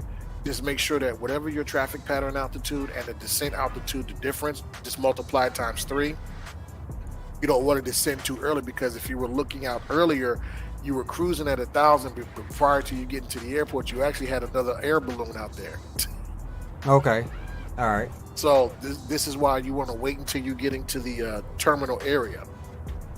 Okay. Yeah, that makes sense. It looks like Dre's using 2.8. Yeah. Also, you remember that the mixture, and I'm glad you caught it when you were doing your run up. Your mixture that's full mixture. Right. Okay. Yeah, okay. I did catch that. Yeah. Yeah, I'm glad you caught that. Also, we have to work on, and again, this is just us going on. We're going to go over. We're going to do the field check, because you never jump. In real life, you have to jump on the wing and look into the tank to do a visual. Right. They have a little meter that they use to, just like a straw. Yeah. It's like a straw. I mean, yeah, I get what you're saying. Yeah. But actually, you use the straw to do the sump under the tanks. But no, I'm saying there was another one that I saw them use as well. It looks like a big straw to tell you how many gallons. Okay, that's in that tank. All it does is they just drop it in the tank and they put their finger over the top, so that. But I'm not worried about that. What you want to do is you want to just verify that there's fuel in there. So it's just an old school method to just verify. Right. Okay, so now, great short field takeoff, except for one thing. Okay. And you will learn this. You wait till you reach your climb out speed before you retract the flaps, because you will sink. And what if you were trying to do an obstacle? Okay. Makes sense. That's why you never see. There's something also called ground effect. Like what happens is you can be in the plane and they'll teach you this in a soft field takeoff. You'll take off and you'll be in ground effect, and you'll literally fly to about 60 knots and then pull a pitch up. So you don't want to put your flaps up when you do a soft field or a short field takeoff too early. You want to wait till you reach your 74 knot climb speed. You're clear of the obstacle, and then you put your flaps up. Okay. Because you are going to sink. Makes sense. I noticed that you were starting to go from 1,500 down to like 1,200, going down to 1,000, but you caught it. So this is why, again, it's VFR, because you want to look out the window and fly the plane. Okay. Make sure, again, we'll work on your checkpoint timing. Make sure that when you start that clock, you're going to do that, but you're actually going to figure out ahead of time before we get in the air, if it's 11 miles, how many minutes should it take me to get to that waypoint, plus or minus a minute or two. All right, that makes sense. Because that's what the DP is going to ask you. Everything I'm telling you is what the DP is going to ask you. Right. How long did it take us to get to that point? And then if you really want to get technical, they're going to want to ask you, like when I asked you about weight and balance, how many gallons does it take for the run-up? You got to know it's 1.4 gallons you got to add to whatever your takeoff fuel is for run-up. For the run-up, okay. All Cool. those things are in the book.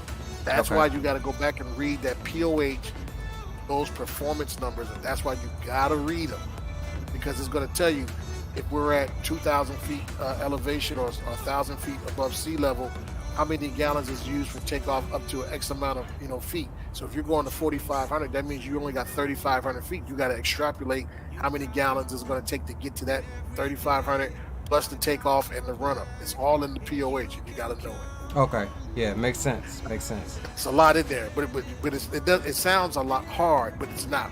Because once Right. you get you into the habit of it. Okay. Now, once you it was great, when you got up, you were cognizant of the airspace. That's why I want you to watch those other 2 videos, because there's something in there that I'm not going to tell you. But All when right. I show it to you and you see it, it's going to click. It's going to be like a light bulb. You're going to be like, oh, shit. Okay. It's going to be so visual. You're going to be like, I see it now. All right, You'll yeah, be we'll able to- definitely check that out after the stream, and we'll brief up Yeah, on that yeah, as yeah. well, and we'll be So- prepared for that. Yeah, because you'll be great at that. So Okay. everything was really, really good, man. It's just we got to tighten up on the pre-flight a little bit, but for the first time, this was a great, awesome job. All right, awesome. Just make sure you know what my range of my aircraft is and how many gallons and how far we can go, because now what you're looking at is endurance, Okay. because that's what you got to focus on. Now, also, you said I don't know what my static port is. I wanted to say something to you, but I want you to look between the mixture and the fuel and the fuel knob. And Okay. tell me what those buttons are, what those little red handles are, because you have to know what your airplane is. Okay. Cool. Makes sense. But overall, man, I'm enjoying this, man. I am too, bro. I am too. And we're just waiting on Dre to get over here, and then we're gonna take a quick little.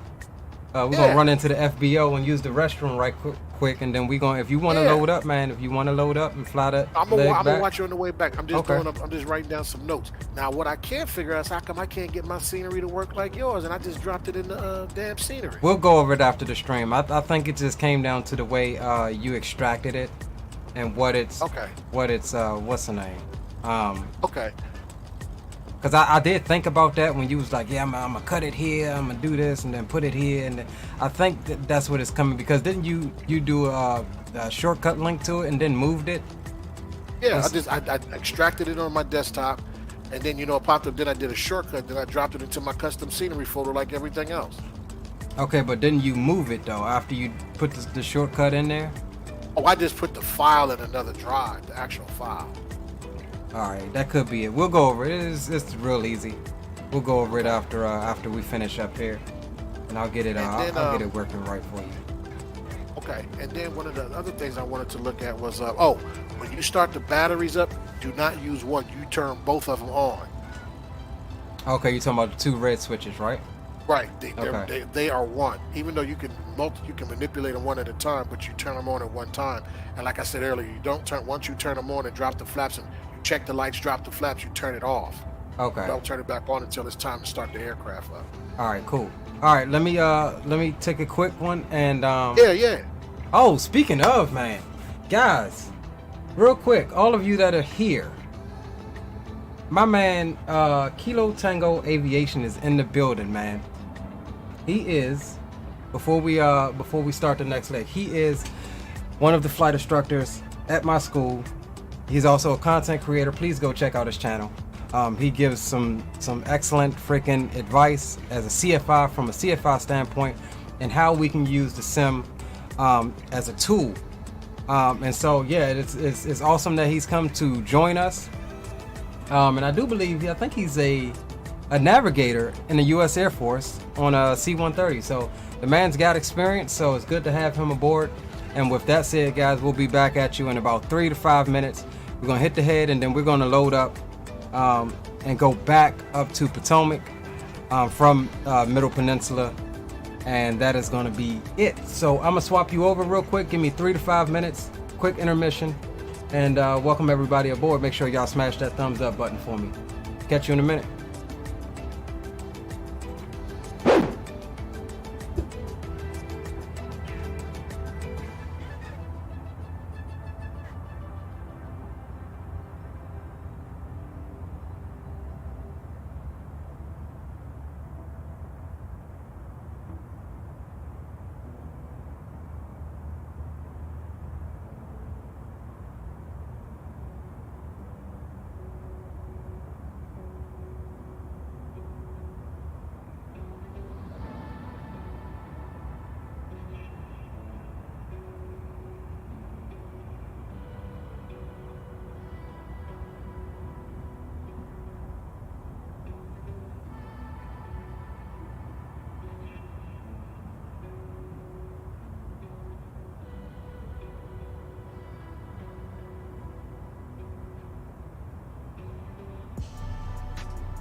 Hey Green, you still there?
God, D-Champ, don't come for me, bro. You be tripping. All right, guys, give me a second. Let me run to the head right quick. I've got the sim reloaded, and we'll be right back at you.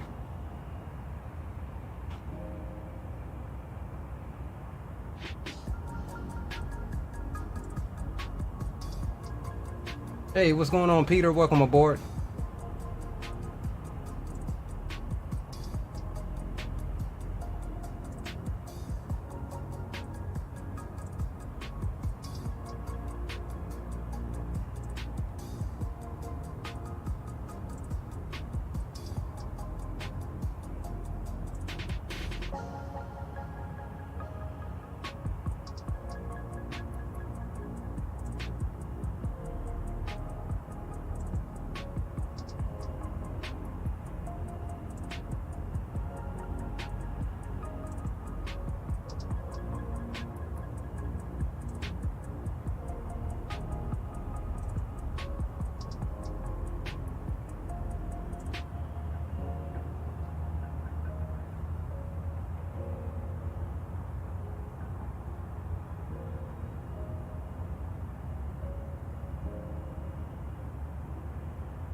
Alright, boys.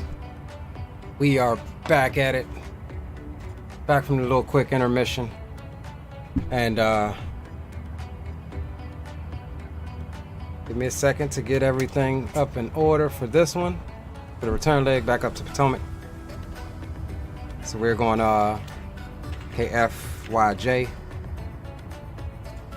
to, KVKX.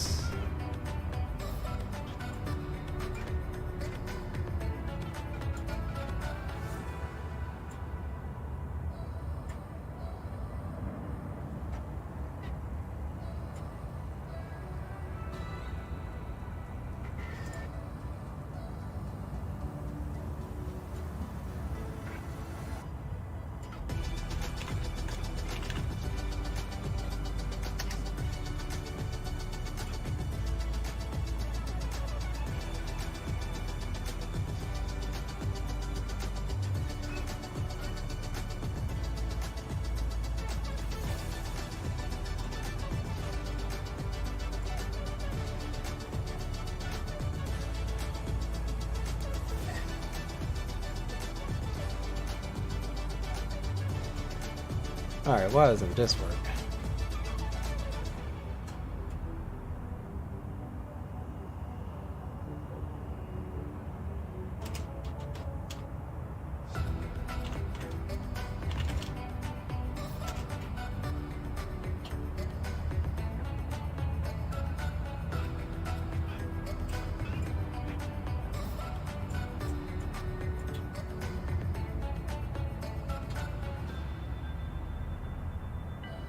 Alright, so we are back. We're just looking at the VFR sectional here, trying to get a couple things in order like we did at first.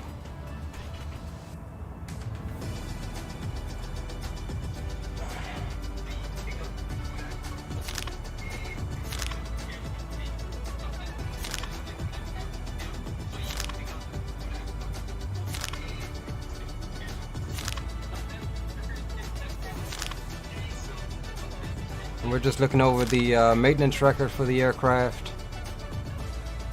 Everything appears to be good there.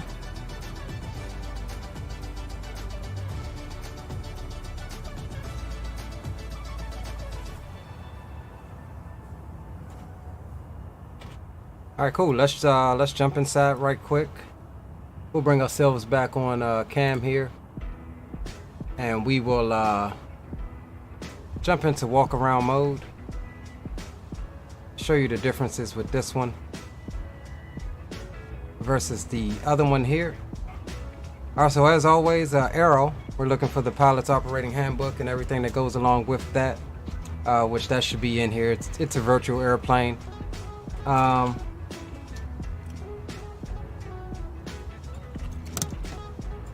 and brake is set, so that's good. Ignition switch is off.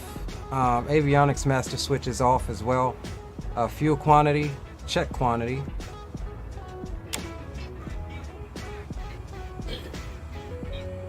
Alright, so we're good there. We'll also get the beacon and the nav lights on while we're at it. Avionics master switch is off, fuel quantity check. Annunciator test, that's good to go. We'll get the flaps extended. Alright, flaps are already extended, that's good. And the master switch can come off.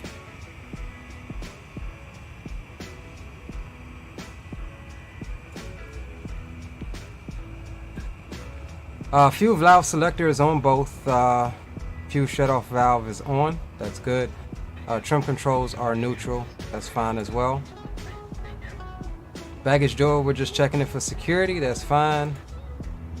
We'll come to the back and we will check our elevators. For movement and security, do the same thing with the rudder.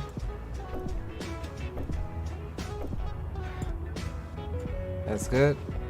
We'll take the tie down off the rear. Protection, checking the emergency locator antenna for integrity.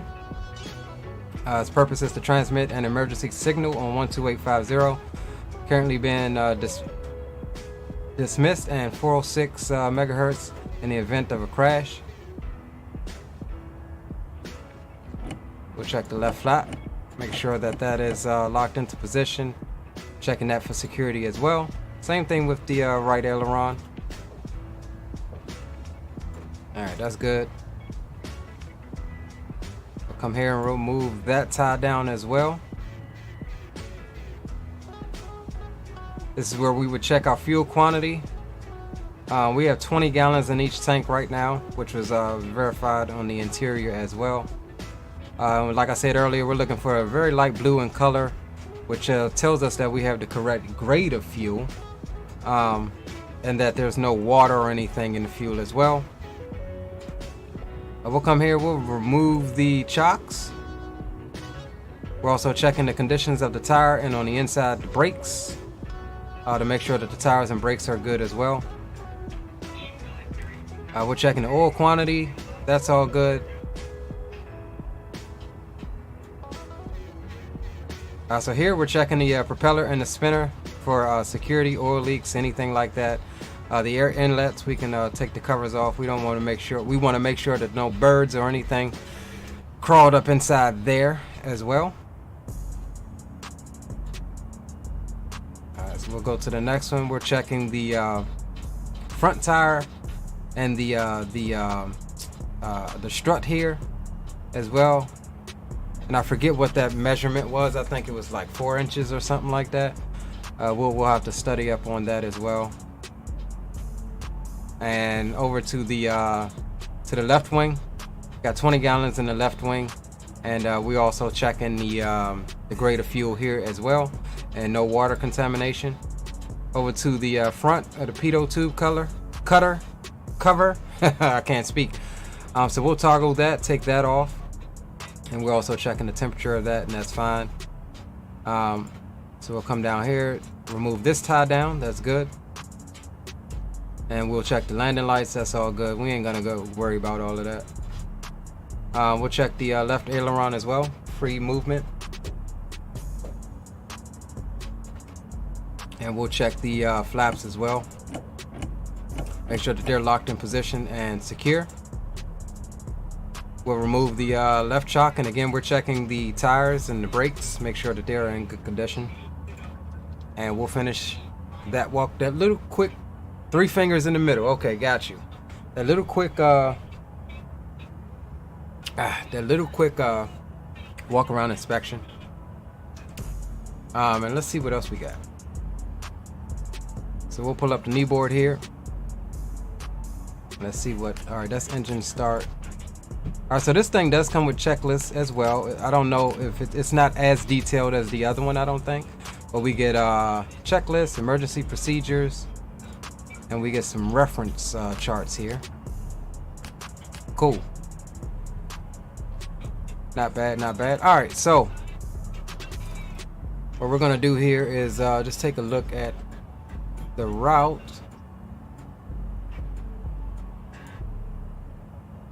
And I was trying to find here.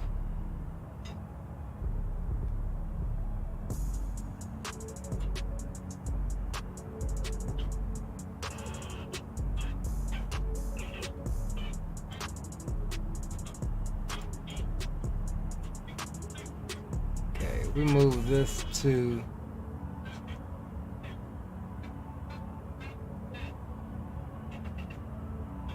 all right, there we go. We move that there. And we'll skirt the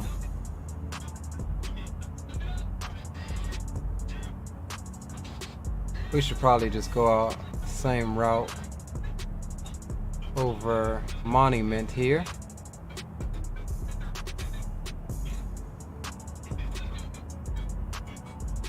And then over 2W5.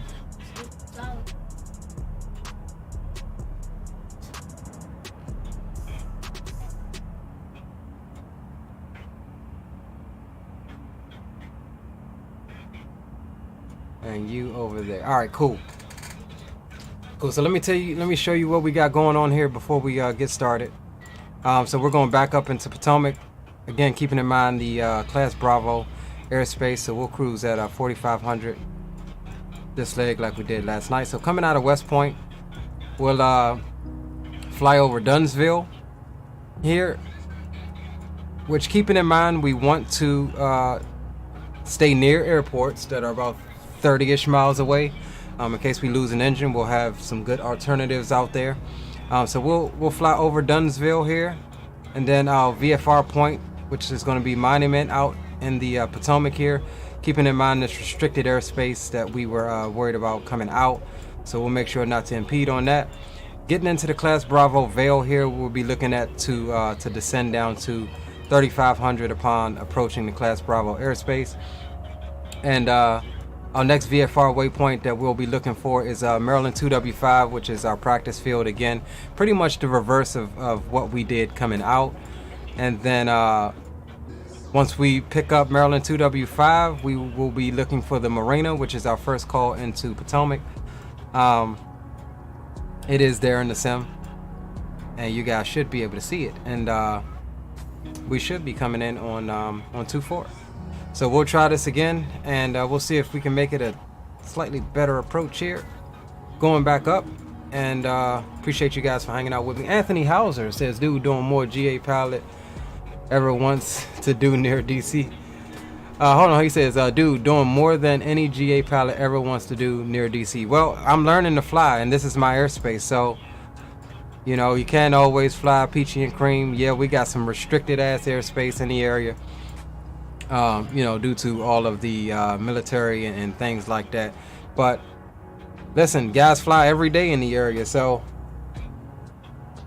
if you learn the procedures and you follow them, then you don't have any issues.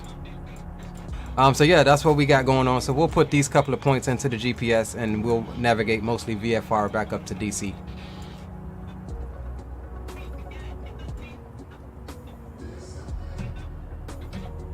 All right, perfect. So let's do this. Get the checklist, and let's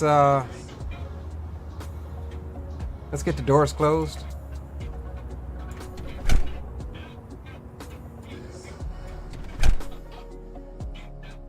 All right, cool. Seatbelts are fastened, brakes are tested and set. Fuel selector is on both. Fuel shutoff valve is on or in. Circuit breakers are all good, they're in.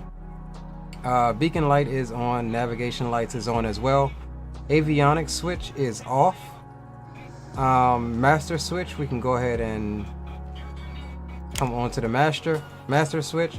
We'll crack that throttle open 1/4 inch, that's good, and we'll get ready to, mixture is at idle cutoff.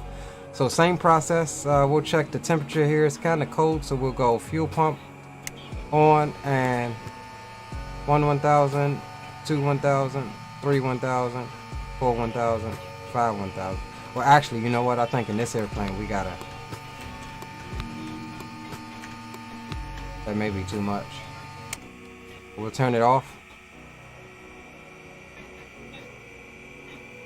And see, that's what I noticed. We didn't get any. Hold on. We didn't get any. We didn't get any rise in the gallons per hour when we did that. So let's try this one more time.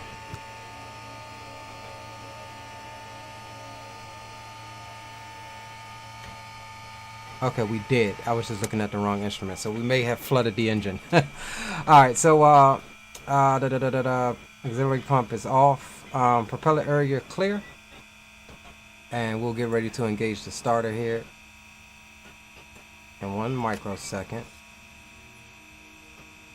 All right, so same thing. We'll go. We'll engage the starter, and as it turns over, we will. We'll go full rich on the mixture, and then we'll pull the power back to 1,000 RPMs. All right, so clear prop.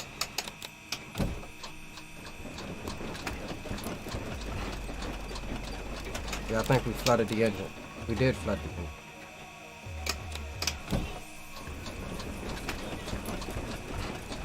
So we'll try to clear some of this out. There we go. Alright, I had to clear a little bit of that extra fuel out.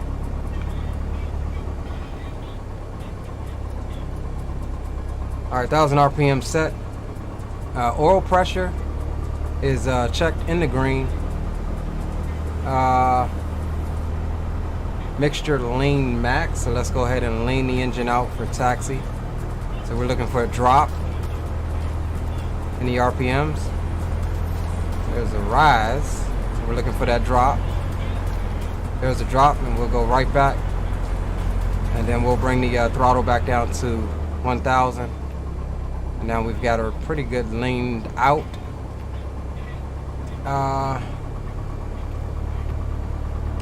Lean max, so flaps retract. Let's bring those flaps up. This daggone thing is in my way.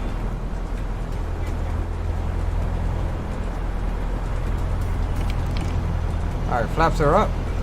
Avionics can now come on.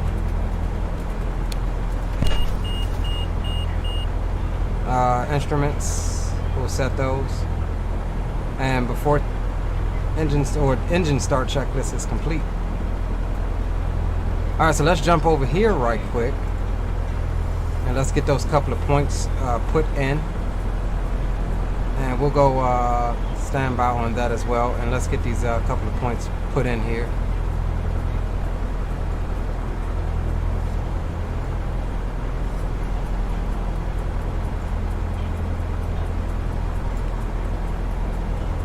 Alright, so the first point is going to be KXSA.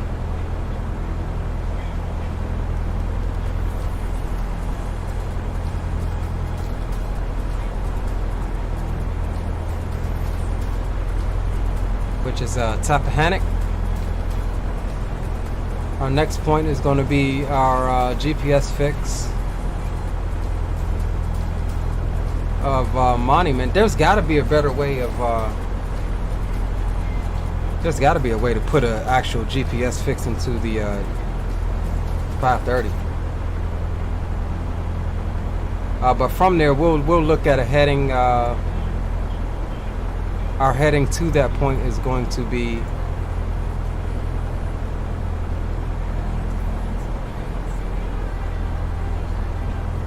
.029. So from Dunsville or Tappahannock, we'll turn 029.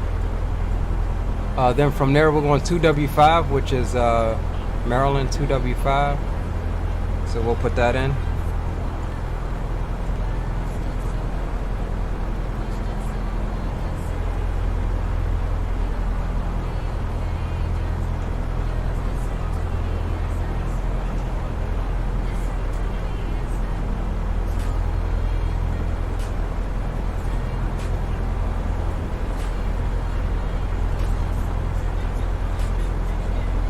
Alright, and then we're going to Potomac.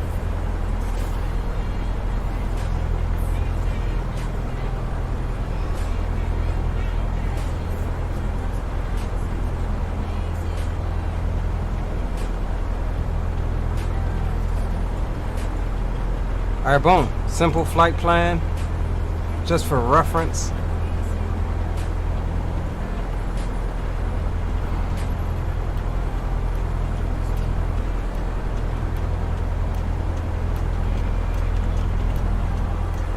Alright, we've got our choice of runways here again. Altimeter's 3039.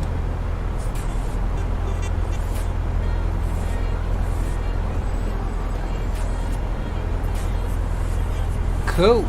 Looking good.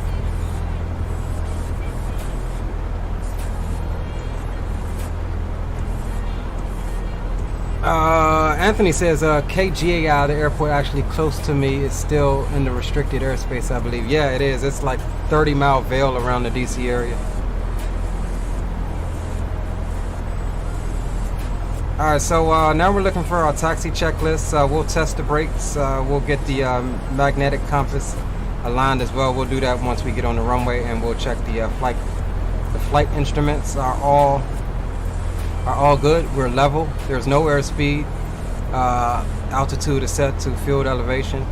There's no indicated climb or descent. We'll do this one as we get to the runway, and we are on the ball, as you would say.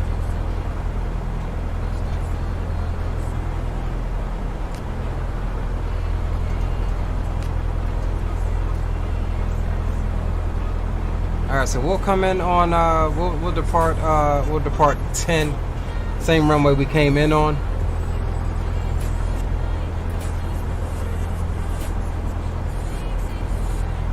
And let's actually get tuned up to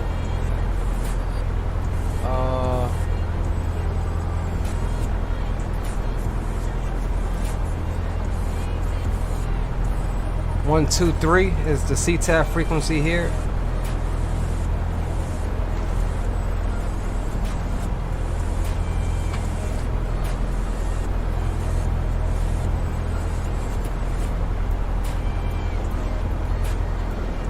So we'll swap that over. Let's make sure we're signed in on VATSIM. We are transmitting as well. All right, cool. We're ready to taxi, boys.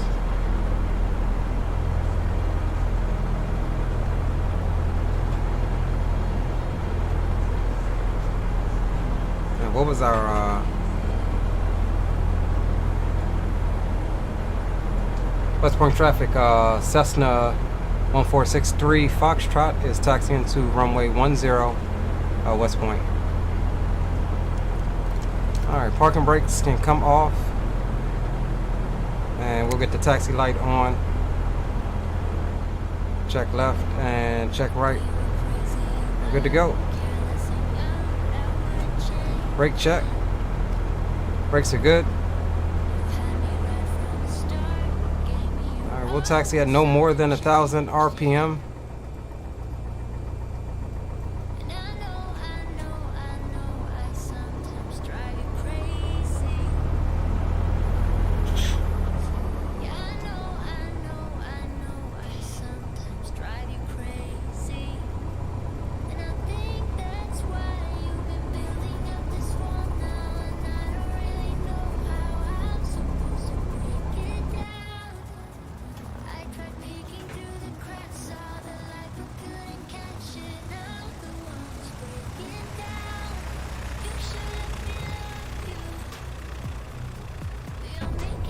Trying to get y'all cinematic views. I'm getting off that taxi line. We need to hold that center line. Bacazzato, what it do, brother? Welcome aboard.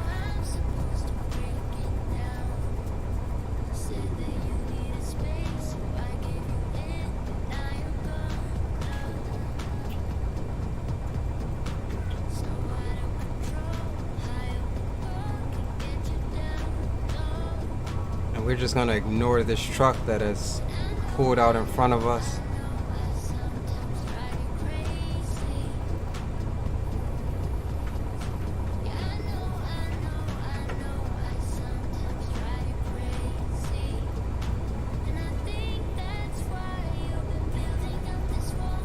Greenlight's thing is lighting up, but I cannot hear him. I've got my volume turned up.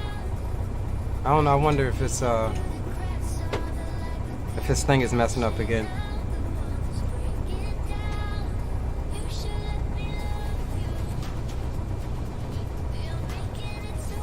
Alright guys, we're just trying to keep that taxi line right in between our legs. Developing that muscle memory here. Guys, wish me luck. We'll be in the airplane for real tomorrow. And best believe we'll be recording and trying to bring some of that content to the channel as well. This version of the Cessna 172 is by the it's the default Cessna, but it is enhanced with the Reality Expansion Pack by SimCoders, which I do really like this expansion. We do have a sound pack on it as well.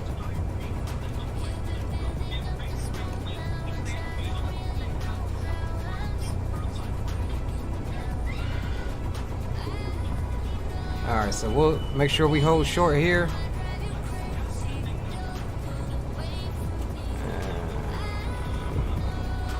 Turn like this and get ready to do our run up and our check here.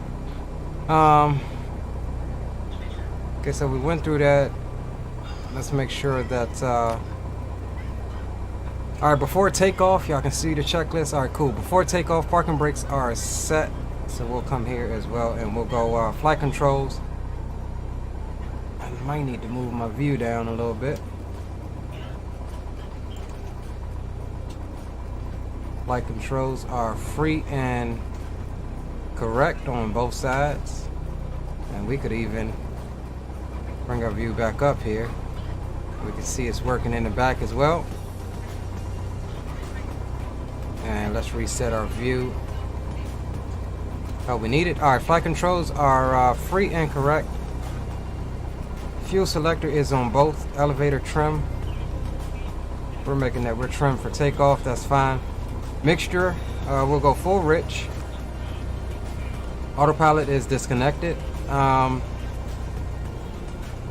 so throttle, we need to bump the throttle up to 1800. And we'll check both of those magnetos as well. Alright, so let's go ahead and increase the throttle to 18.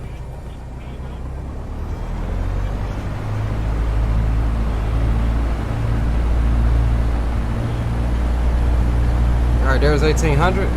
We're going to check the right one first, so two turns of the switch here. Alright, there's a drop, no more than 150 on the RPM. Back to both. Check the left one. There's a drop, no more than 150. Back to both.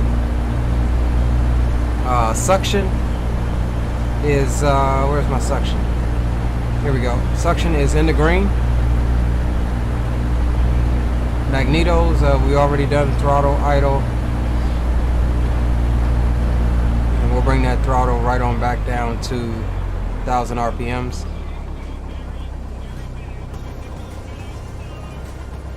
Cool, radios are set. Brakes, we'll release them here in a second. Windows and doors are closed and locked. Flaps as required. We'll do flaps 10. Fuel rich below 3000.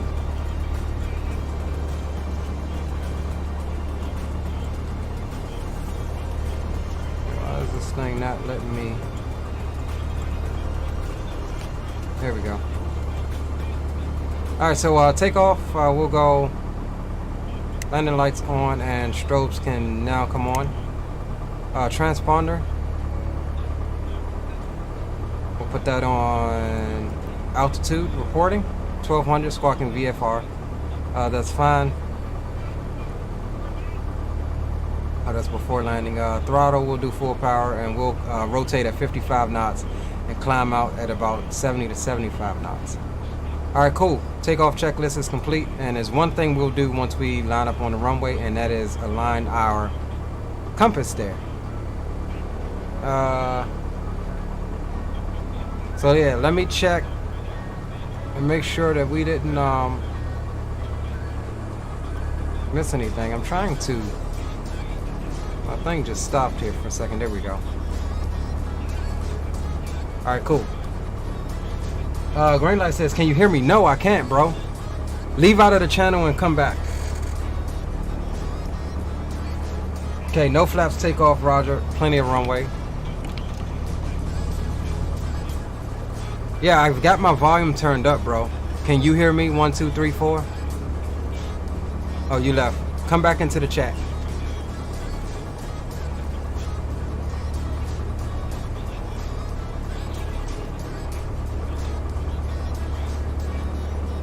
Alright, while we wait on that, let's go ahead and parking brakes are released and we can taxi up, making sure to stop short of the runway, make our call.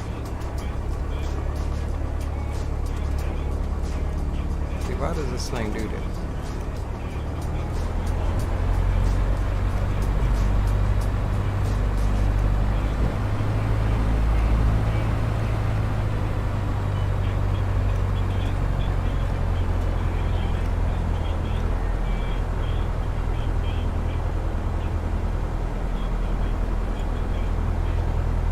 West Point traffic, Cessna 1463 Foxtrot is taking runway 10 for departure to the north, West Point.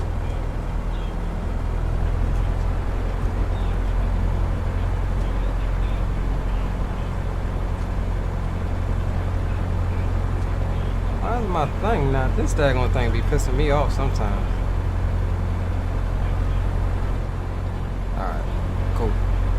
All right, final approach is clear, and down the runway is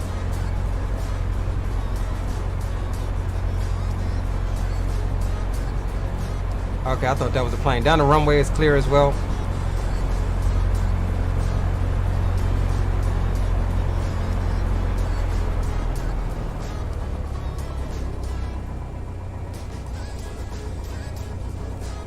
Yeah, Grain, if you, I see you're in the channel. I cannot hear you, bro. I have no idea. We'll check it once we get up and stable. Stereo cockpit right now.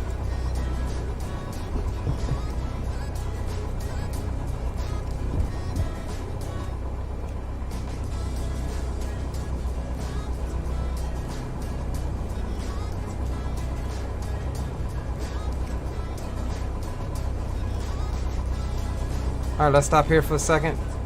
And what we did forget to do is get you the cockpit camera, boys. So we have the cockpit camera up for you. And let's go ahead and line this up here.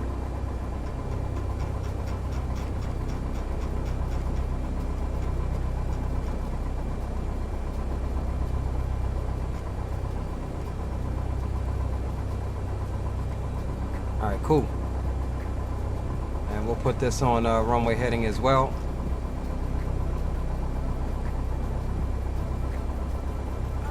We'll climb out to 400 feet and then make our turn to the north.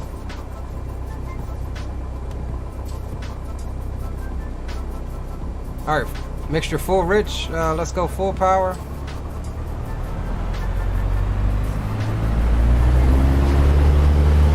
Brakes release. Right rudder for that adverse yaw. Maintain that center line as we drift off of it.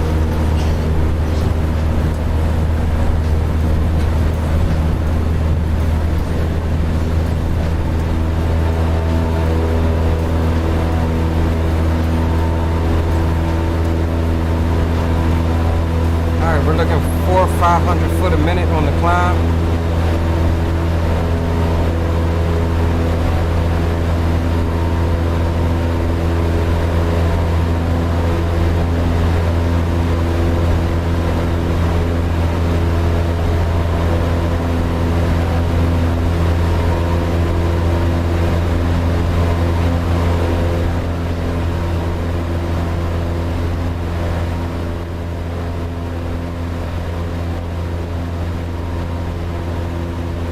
West Point traffic, Cessna 1463, Foxtrot is clear of 10, part in the pattern to the north, West Point. Alright, so let's go ahead and make our turn.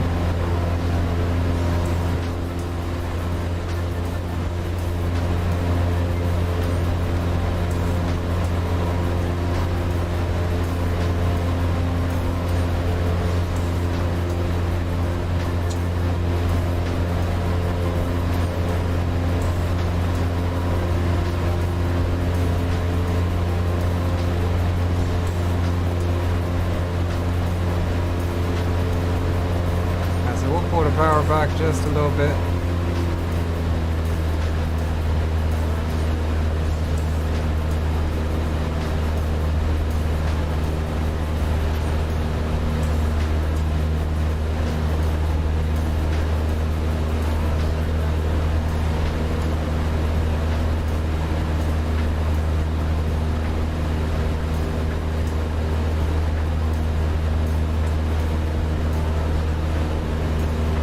Alright boys, we've got her trimmed out for the climb right now. This thing climbs a bit better. We've got a coordinated flight going on. Slight right rudder to maintain that, as you can see here.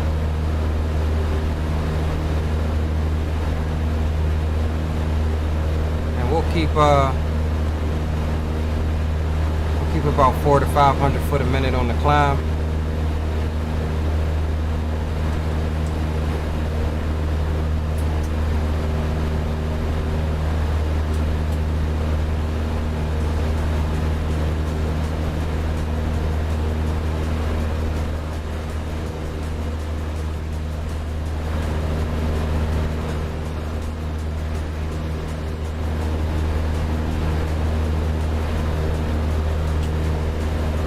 let's go ahead and run the...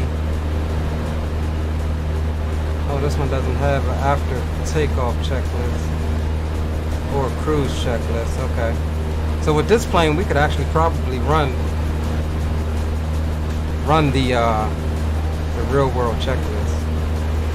All right, so green is calling for full power incline, pitch for 74 knots.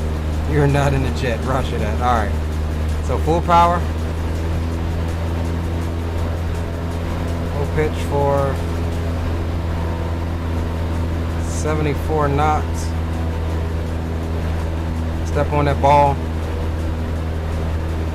Get her coordinated a bit.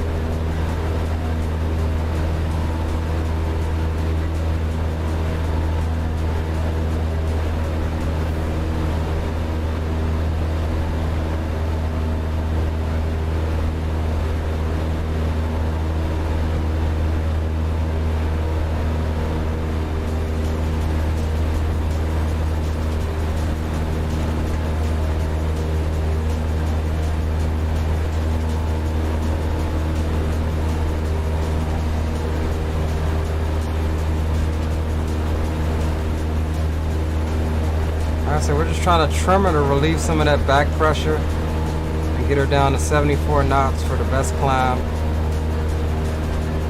We are just about there.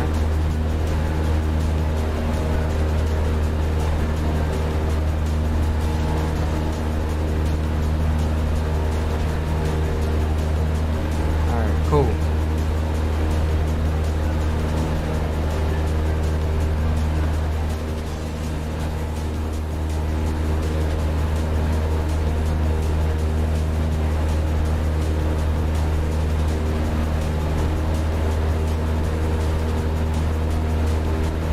Coming through 3,000. Keeping her coordinated. We still do have some right rudder put in her.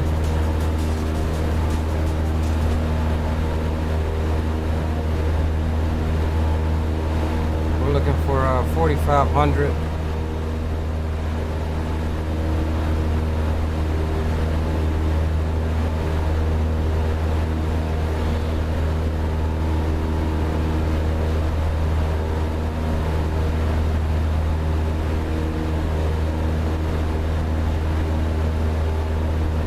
We're 15.5 miles from our first visual waypoint, which is going to be that airfield down there.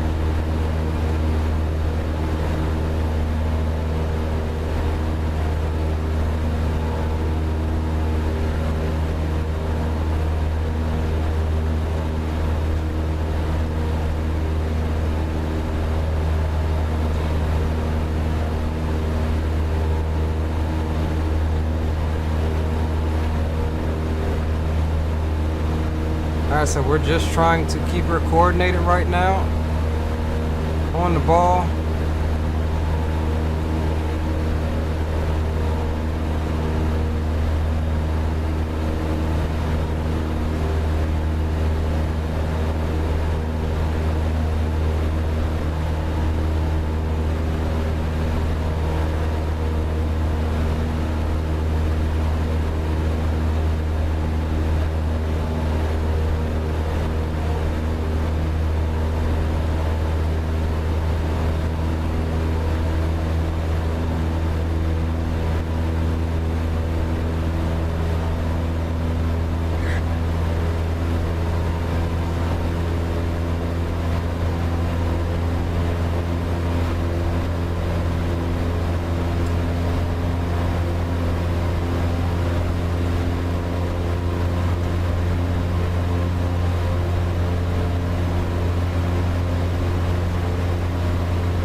We'll go ahead and set cruise power 2,300 RPMs.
forget how this. Okay, here we go. Turn that off.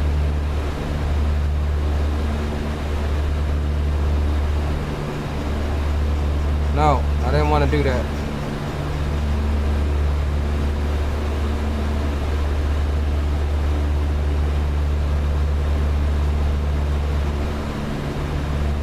Alright, we're good.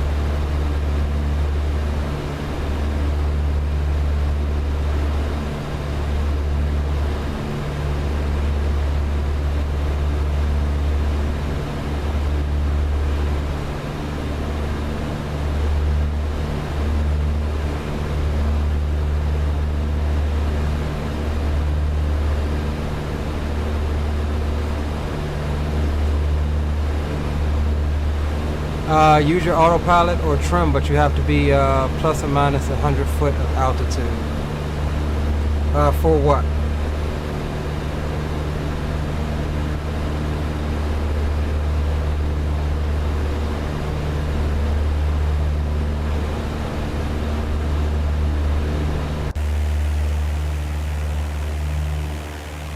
Alright guys, we'll get rid of the cockpit camera here for a moment and just cruise it on out. I don't know what's up with maybe it's my Discord, because it's showing my mic still lighting up, but I have it muted. Can you hear me, Green? Yeah, I can hear you. Can you hear me? Ah, okay. Alright, I thought that just fucking muted the mic, bro. Alright, I got you now. Okay. I got you now. I got you now. Okay, now listen. Go back into the cockpit, look at your autopilot, and tell me what you have that's mislabeled in there. I would probably suggest you put navigation instead of heading. Okay, yeah, I have heading, nav, approach. No, put navigation because you got it on GPS. Okay, it's turning on. Yeah, it's turning on a GPS course. No, but you have to hit nav on the right. Hit nav on your autopilot. Ah, got you. Yeah, I got nav hit on the autopilot. No, you don't. Now you do. Oh, I see Okay. it now. It's delayed. Yeah. Okay. No. You just leave it in GPS. No. It, when it's put the GPS button is green.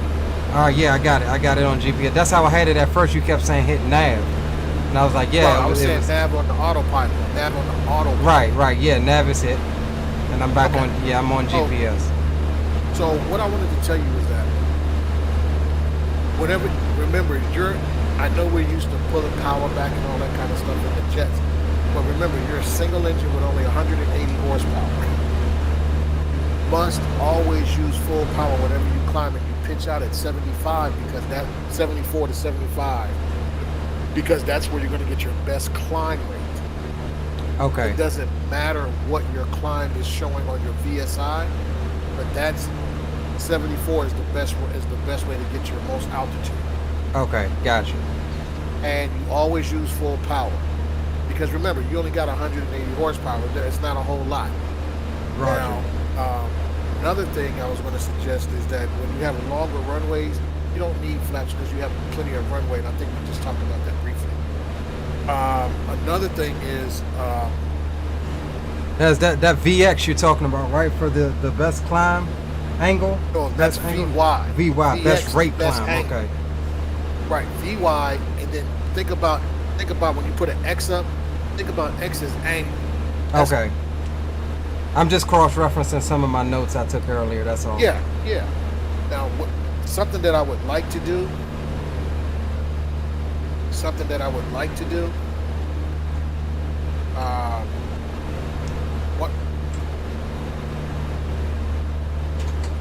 One Still of the there? things I'd like to do is when you have some time. Okay. This is what I want us to do. I want you to watch those videos. Then I want me and you and Dre to sit down, and I want us to plan a full flight, even if it's to the same place. But this time, what we're going to do, we're going to really plan it out with winds, fuel consumption, all of that, and Okay. times. All right. Cool. Same thing. We'll keep it simple, but I want us to make a meticulous flight plan that we're going to factor in everything. What are the winds, even as we're climbing out? what is the fuel consumption. So this way you will have you'll be introduced to it, so it won't be a shocker later on. Roger. And I want you to go over the performance calculations of the airplane. I need you to read that POH. Roger that. Even if you just read a chapter a day, read it so that you understand the performance and all these things. Here's our. I don't mean to cut you off, but here's our No. our first VFR waypoint, which is this airport. Where is it at? Oh, I forgot it's delayed. I keep forgetting it's Yeah, delayed. right. Well, yeah, right below my nose. You'll see it here in a second. So while you Alright. was talking, I was just making sure that I was hitting Right. hitting visually what I planned. And let's minimize that. Let's go back to the sectional. World VFR. Okay, we need 029 from here.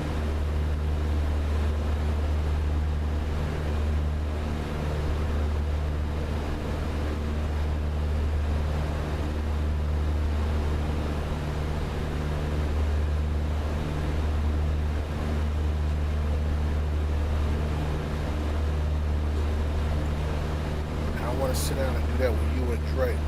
Literally, because I want to sit down and we're going to make a meticulous flight plan. Roger that. All right, so we're going towards the next waypoint here, and 22 nautical miles should be the monument out in the middle of the Potomac River. Now the question becomes, when are you going to start your descent and how many miles out should you be doing it? I forgot. Can you explain that section again to me? Yeah. Remember, whatever altitude you need to be at, so whatever the traffic pattern altitude is going to be. Now, we know that we're going to be coming under the Bravo shelf, so you're going to have to descend a little bit at a time. Right. So just remember, whatever the pattern altitude that you need to be at, minus what your current altitude is, multiply that times 3, just like you would on the airline.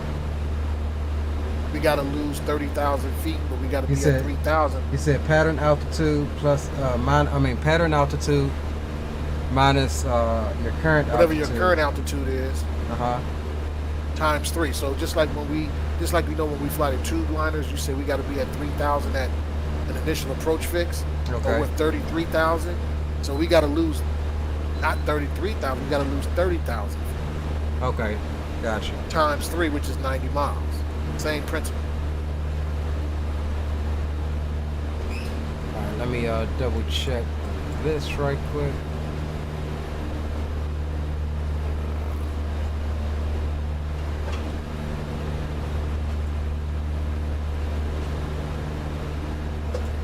So let's see here. But since you have those shelves, you gotta remember you're gonna be at what, 35 for a while. Right. You know, so you got to decide when you're going to use that first 1,000 feet to be at 35. So if I was going to lose 1,000 feet, I could be 3 miles away from what? Could be 3 miles away and then drop down to 35. Roger that. And you know what I'm saying? And then you know, if you're getting close, you can just say, okay, then you can start your step downs.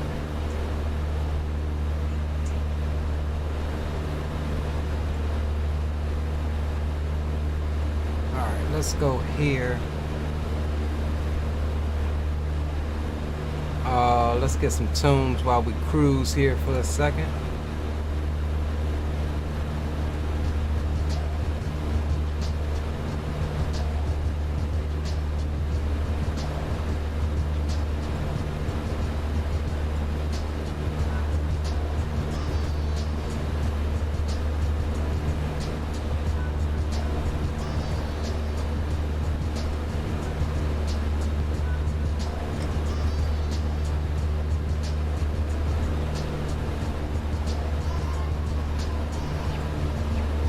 Dre?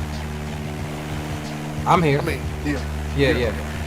Hey, I'm just sitting. Can anybody hear us or is it just us? I think it's just us. Let me double check. Yeah, it's just you and I in the lounge. Yep. Yeah, now you know why I know this is a successful stream? Because I'm watching the numbers. You're fluctuating between 7 and 9 people. If you notice, there's not a whole lot of chat going on in here. Right. That means they're learning. That's good. It's the goal. Everybody learns.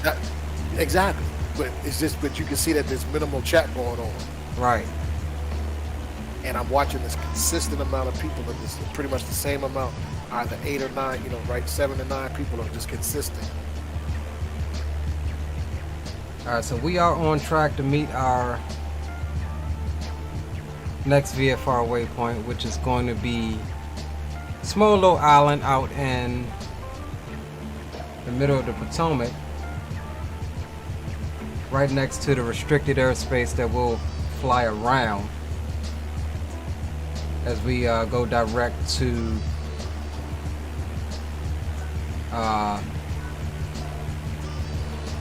Maryland 2W5.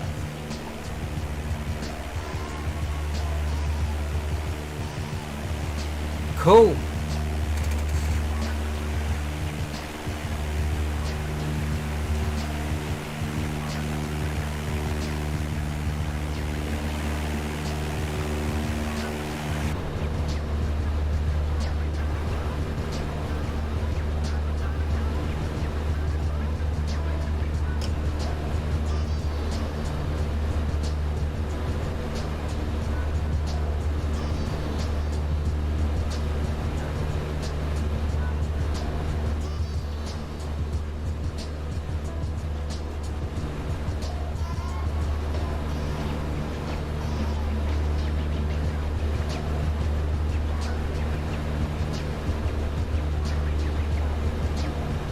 Getting a little bit of windage.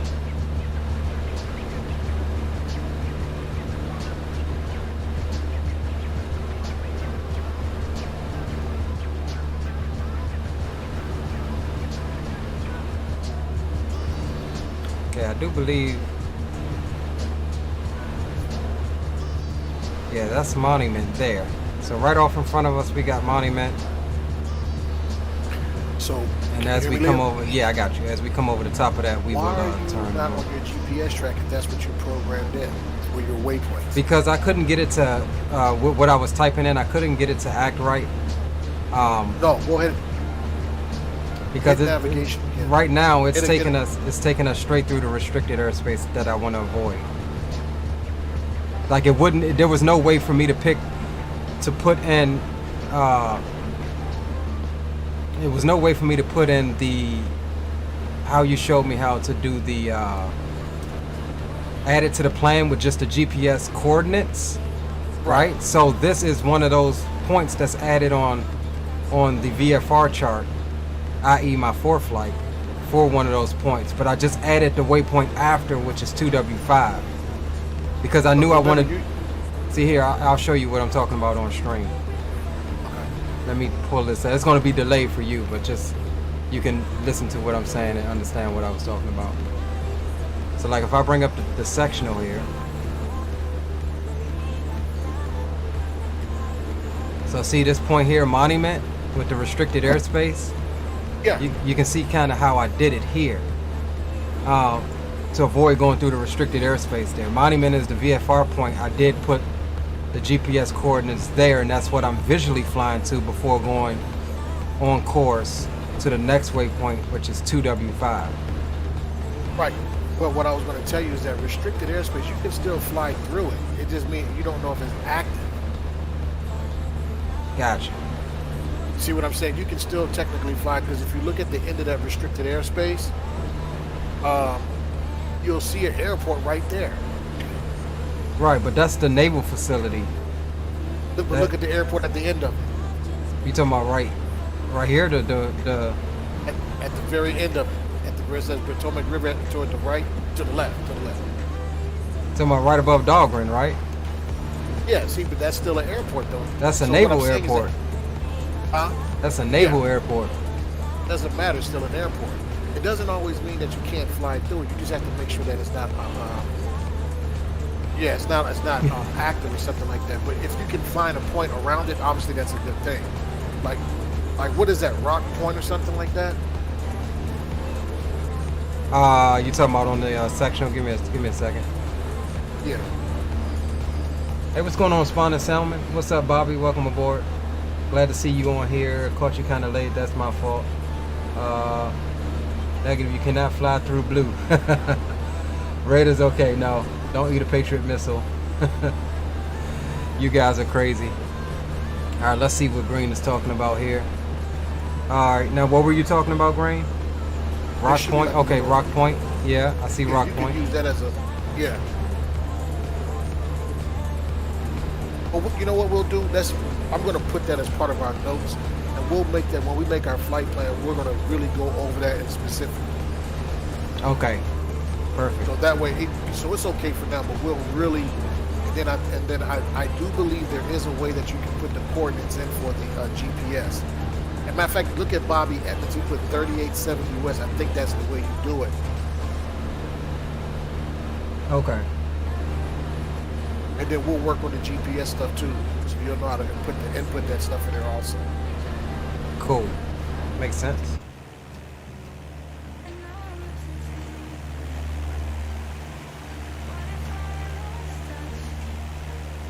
All right, guys.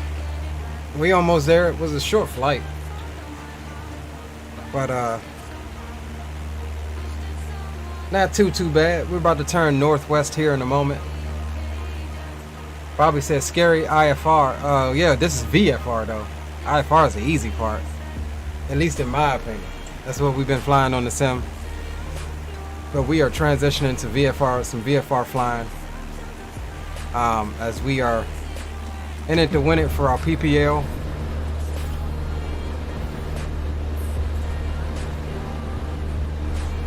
So we'll come to the left a little bit more to come over Monument Island there.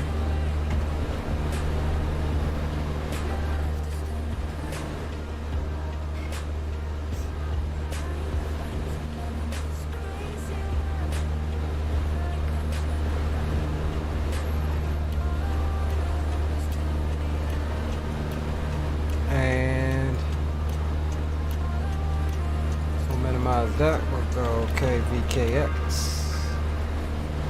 5 knots 3033.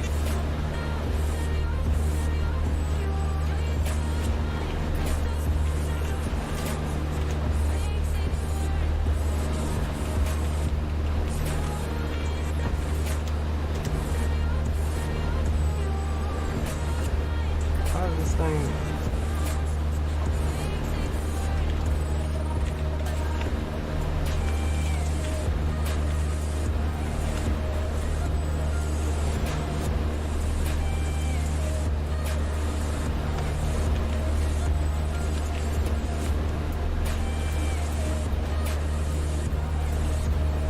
Why it won't pull it out, man. Diego, welcome aboard, bro. Welcome aboard. Says nice plane. I appreciate it, my guy.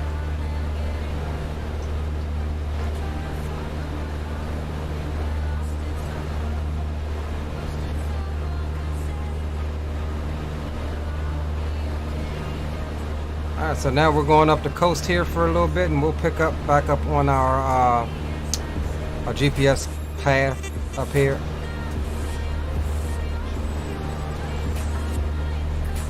As we now head direct to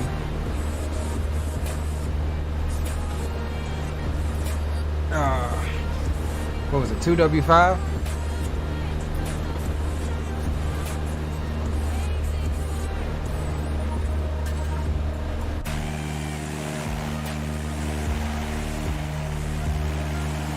Said it looks brand new. It's not.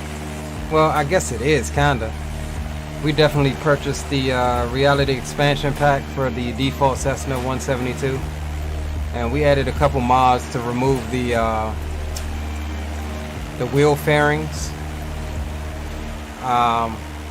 So yeah, I guess you could say the plane is brand new,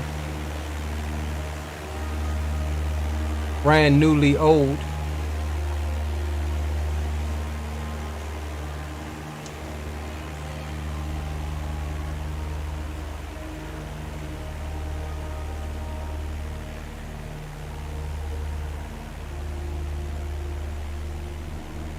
Brand newly old.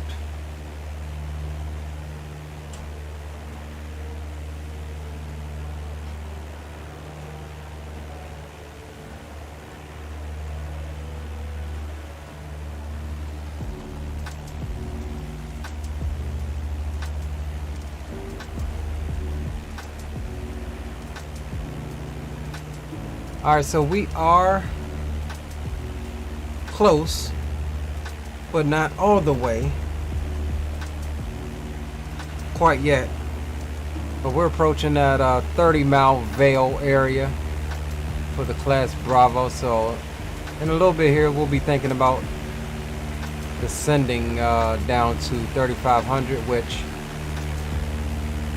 by the time we get to the next waypoint, we should be going down to 2,500, because that's the next step down for the Class Bravo.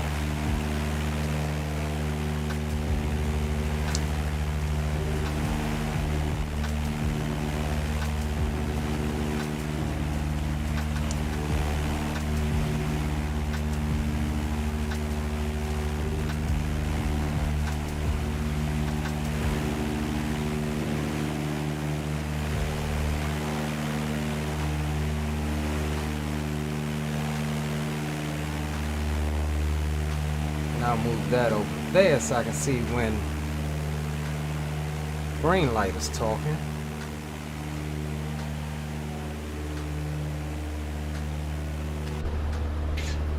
Cool.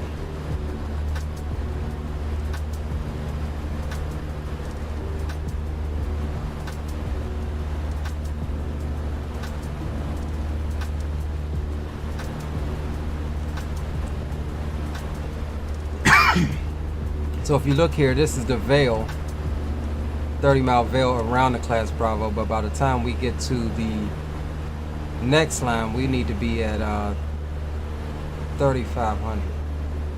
Is it that line or is it the next one? Yeah, it's this line here, 3,500.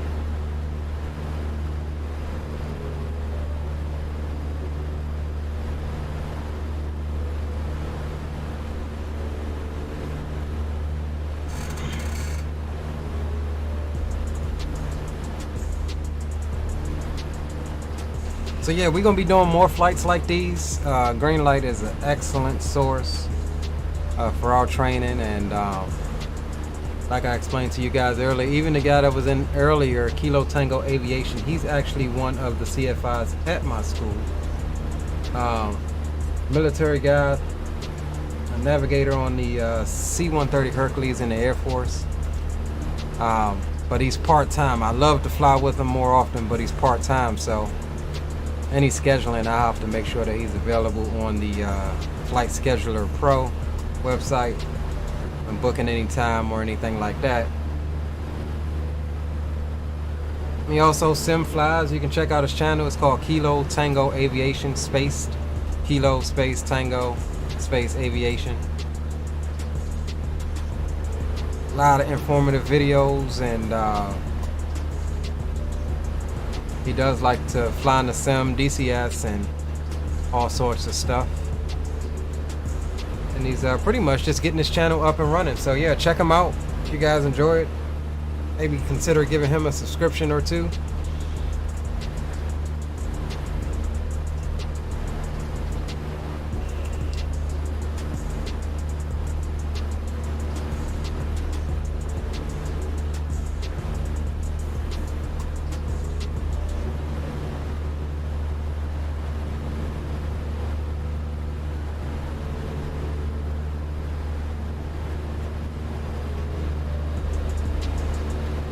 Looks like we just had a weather reload. We just need to make sure that it don't do like it did on us last night and load us into IMC conditions.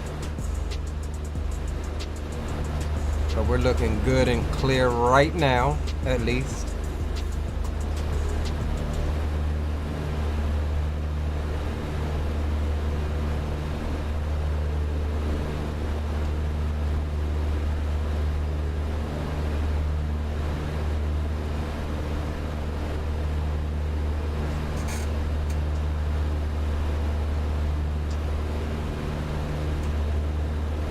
Yo, Gio, welcome back. McSlammin, what's up, bro? Also, guys, McSlammin's another one, real world private pilot, who also creates content, very good real world content at that. But yeah, guys, what we on right now. Some PPL prep with a good friend and mentor, Mr. Greenlight, Auto Brokers, Skippity Paps as he's called. Exclamation says this is going to help cut your costs and time tremendously. Get in the sim, man, and park the jets for now. Yeah, bro, that's the whole goal. I mean, we'll still do our jet stuff, you know, but a couple times a week, this is what I'm doing. And, you know, maybe once or twice a week, I'll try to, you know, live stream it like this. Because we do got Greenlight on Discord.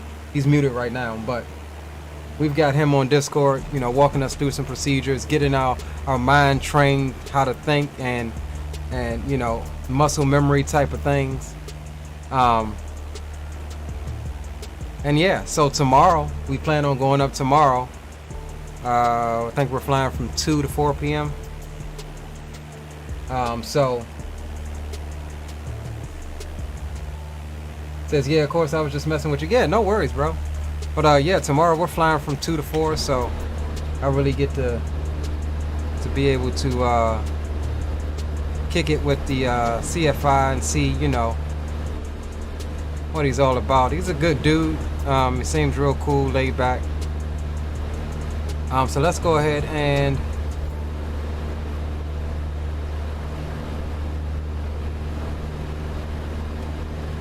trim ourselves down here.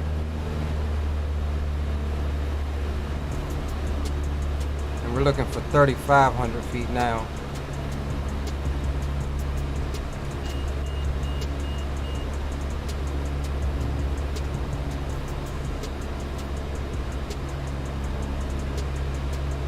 Alright, so I do have the airplane. As we are approaching the Class Bravo shelf here, we'll drop it on down to 35.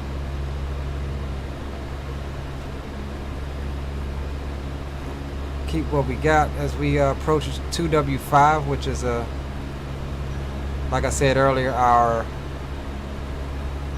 pattern work airport, since we're not allowed to do pattern work here at Potomac.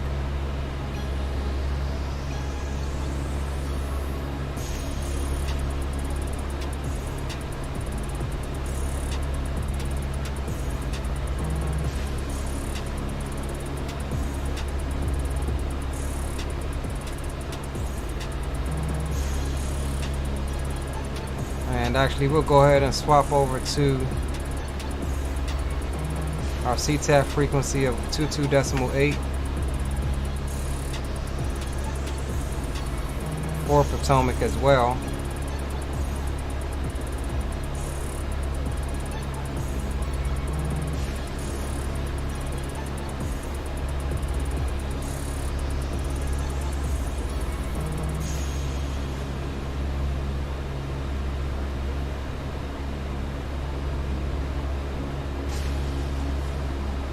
Alright, we've got the altimeter set for Potomac as well.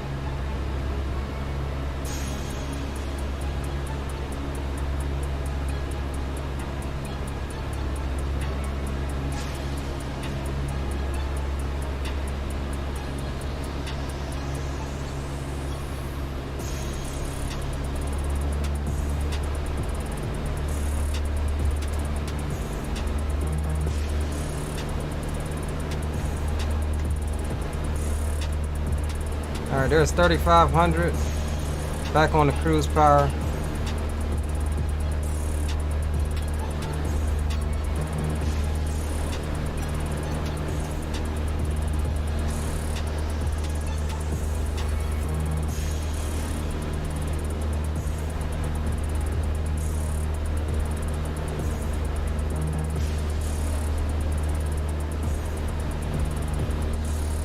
Have you grabbed paper charts for your home airspace yet, or are you going to be using ForeFlight? I'll be using ForeFlight.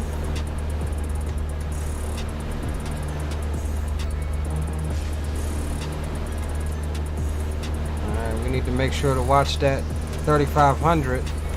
We just ballooned up there trying to read chat. So we're actually going down to the next part of the wet and kick to 25. That's the next restriction, but that'll give us some buffer room. in case we look over so we don't balloon up.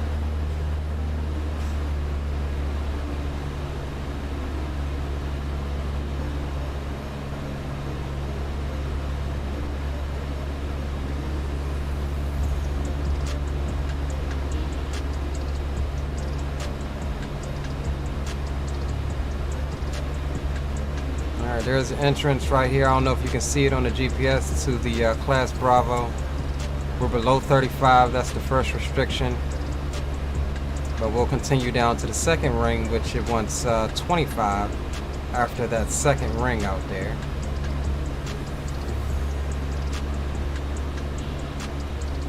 I do have 2W5 off the nose, so we have visual on that. So we'll cut just inside of that.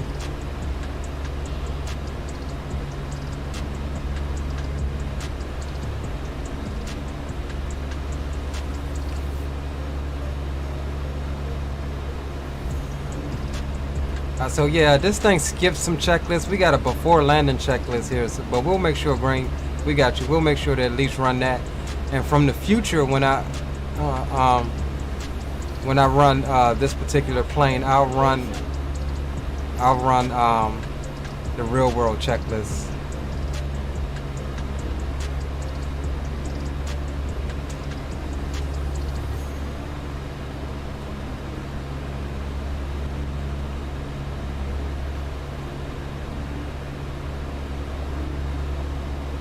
Alright, so right now we're hand flying her. Let's go ahead and get you the cockpit camera up as well. And we are hand flying her, trying to keep her coordinated. Keep a consistent descent rate 4 to 500 as we come up on 2500.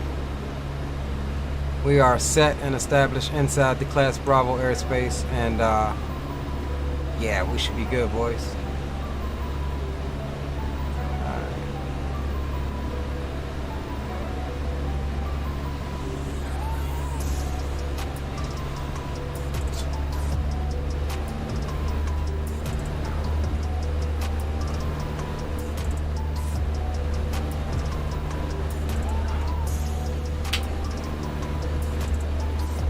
All right, cool.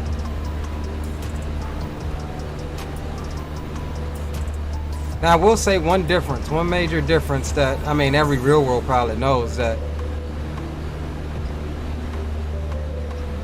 it's a little bit harder to get the trim right. I mean, we've got it trimmed pretty good for right now, but what I've noticed in the real plane is like you can feel it. Like you can, feel it as you're easing that pressure off. We don't have that feeling in there. You could also feel when it starts to rise ever so slightly. And it's almost instinctual that you know what you need to do, but in a sim you don't have, like they say, you're in 2 dimensions in the sim. So I'm having myself watch the instruments a lot more than I should be watching outside, if that makes sense. I'm watching at vertical speed, make sure we're not ballooning up, and also trying to look outside for traffic and everything else like that. So it's definitely different. Alright, so this airfield up here is, like I said, our pattern work airfield. And we'll talk about it here as we get a little closer to Potomac, but we have to fly this 20 miles over here to 2W5 to do our pattern work here. So which is why I'm just kind of going towards it to get a visual representation of how we normally fly by, by here. Because in my other flight, we were actually down out over the river down here and came back from left to right this way, just inside of the airport here, like we're fixing to do now. So we'll keep that 2500. We're already at 2500, slightly below, but this next ring here, once I set 2500 for the Class Bravo. So now we've got, once we cross that line, we've really got to watch it not to jump up above 25.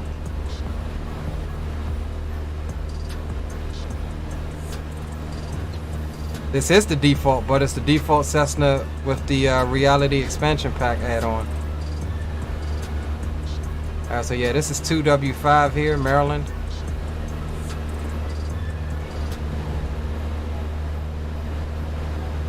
And so now from here, I'm not even looking at really worried about the GPS. It's there for help if I need it. But our next line is going to be 1500. So we'll actually get ready to start descending here pretty shortly as we come past 2W5. My next VFR point is going to be right out here. This little white spot is a marina, which is pretty much the pattern entry for our airport. There really ain't a pattern at this airport because it's like you either up and out of there or you're coming in and that's it. There's no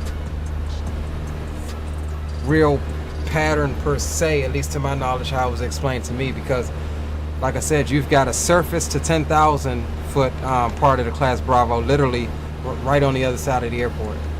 And that's what makes this approach challenging coming in on 2-4, because you have to kind of skirt that coming in, and it's like a really short and tight approach. So right now we're pointed directly at the marina.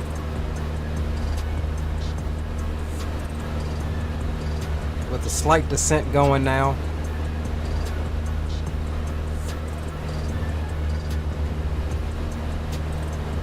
We'll bring that power back a little bit.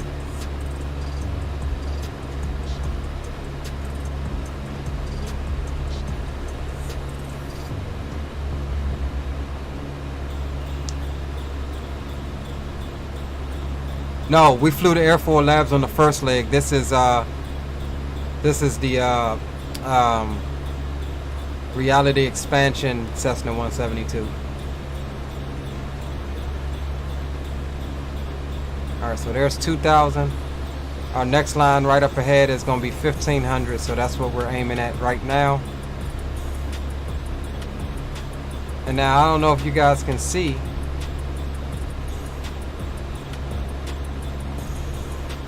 but you see how the airport sits right in this? From the airport to this line is 2 nautical miles. So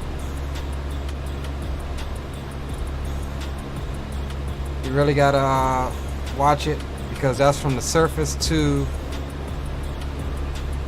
10,000.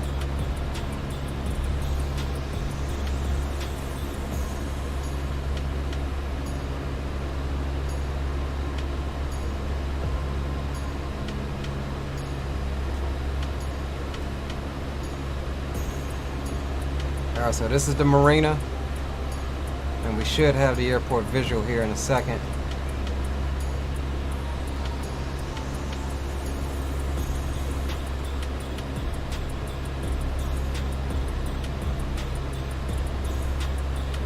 And usually by the marina they want you at about 1,000 feet, so we'll keep our descent going.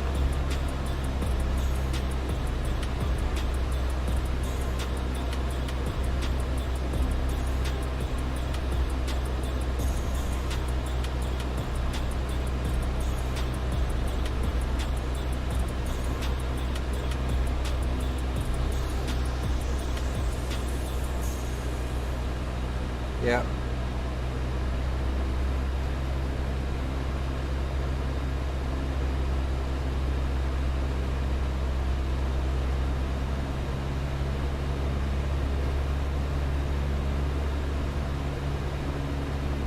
Potomac traffic, Cessna 1463 Foxtrot is over the marina, entering the pattern for 2-4 Potomac.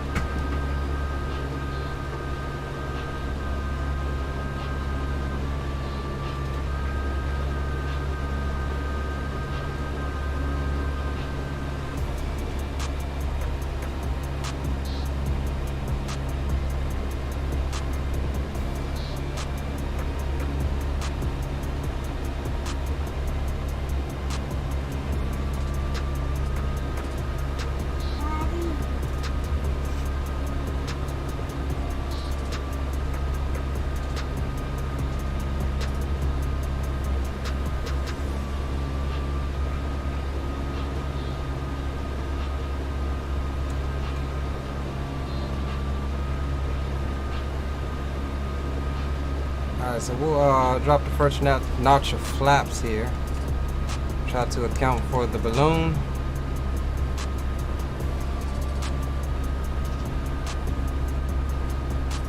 Alright, so seatbelts are on. Fuel selector is on both.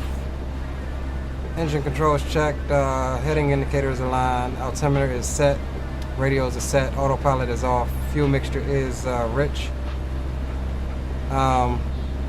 Flaps are down, and approach speed is going to be 60 to 60 or 65 to 70 knots.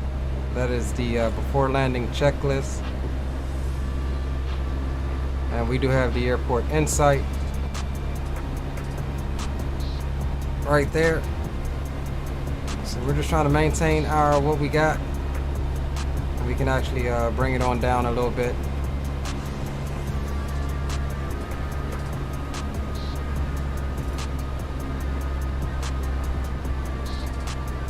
Alright guys, remember I may be missing some things. The kids are starting to bother, so while still trying to keep it on the training aspect, we are kind of like, yeah, they're starting to annoy.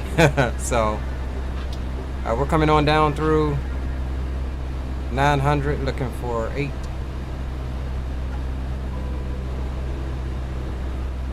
And we're also making sure that we don't enter that airspace there, which is fine, we're good. Some traffic, Cessna 1463 Foxtrot is right downwind for 24 Potomac.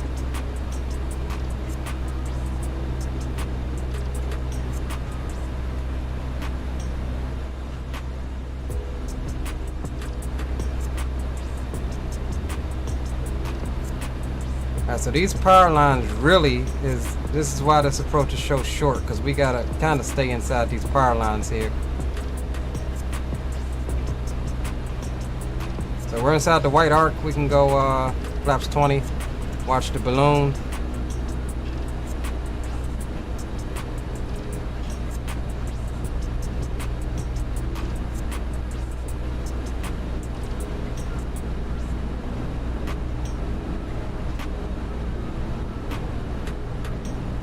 Potomac traffic, Cessna 1463 Foxtrot is right base for 24 Potomac.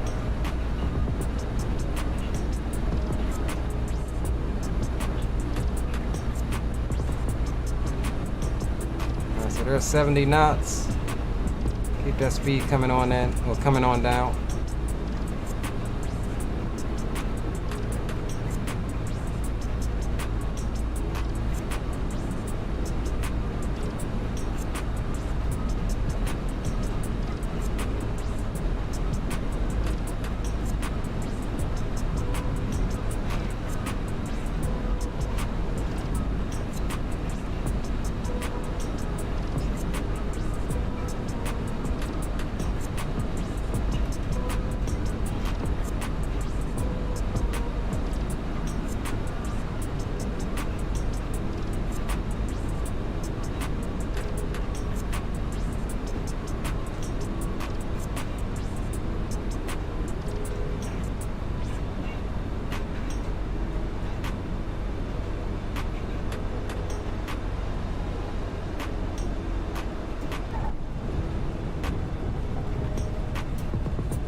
Alright guys, short airport, 2,600 foot runway, and though everything might not have been 100%, like I said, the kids are starting to bother, so we're gonna watch the replay of that and vacate the runway here. 182 foot a minute, that's not bad. That's not bad, so we'll vacate here. I definitely like the way this one controls. Controls a lot better than the what's the name one?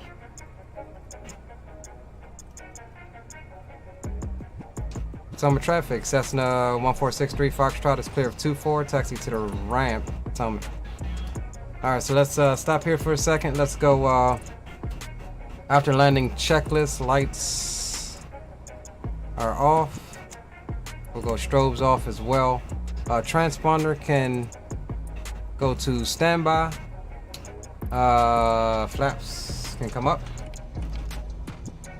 And trim can get neutralized.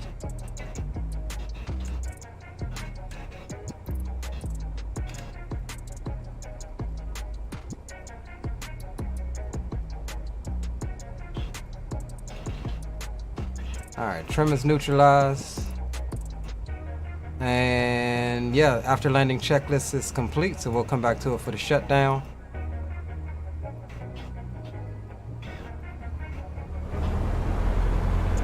And we'll get on down here. And normally we would go right down here and fuel up and then park the plane.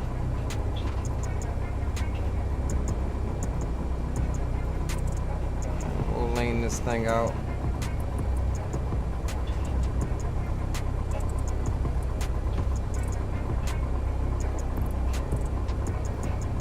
Not the greatest, but again, we're going to be doing more of this, like actual training. We had, you know, Greenlight and everything. We'll do a debrief. We'll do a debrief as well as we're watching the replays.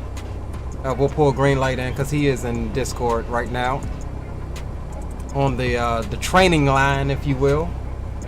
But we'll do a quick debrief on that approach and everything.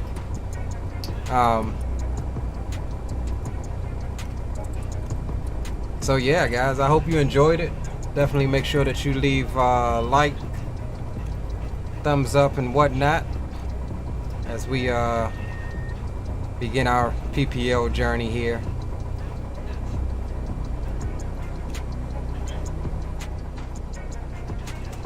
All right, so normally the fuel pump sit right here, but we'll just taxi around and park her.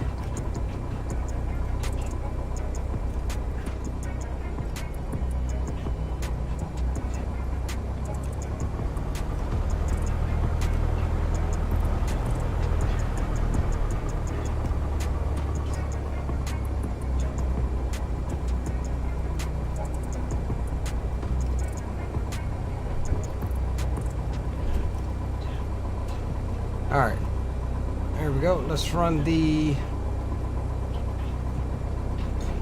checklist here. First we'll go and set the parking brake. Alright, engine shutdown, throttle is idle. Mags ground check. Throttle is okay, why they want idle and then 1,000? I guess that's what it was, 1,000 idle.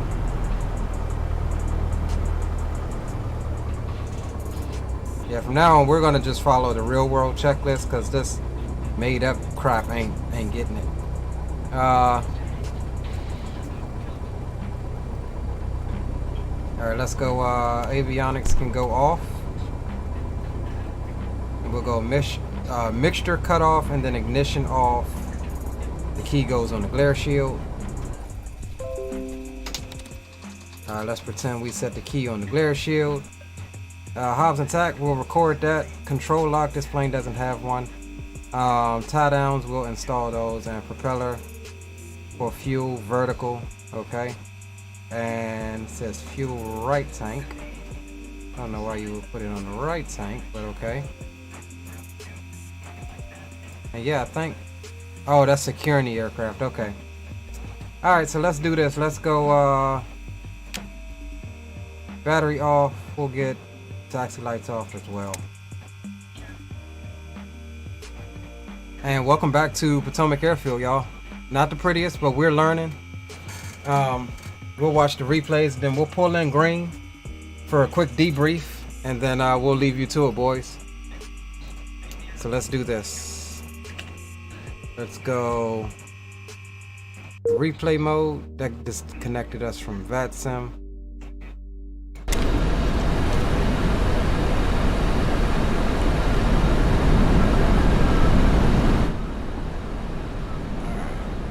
Let's see, we'll watch this first one here. And let's bring in Greenlight. Hey, Greenlight, you there? Yes, sir.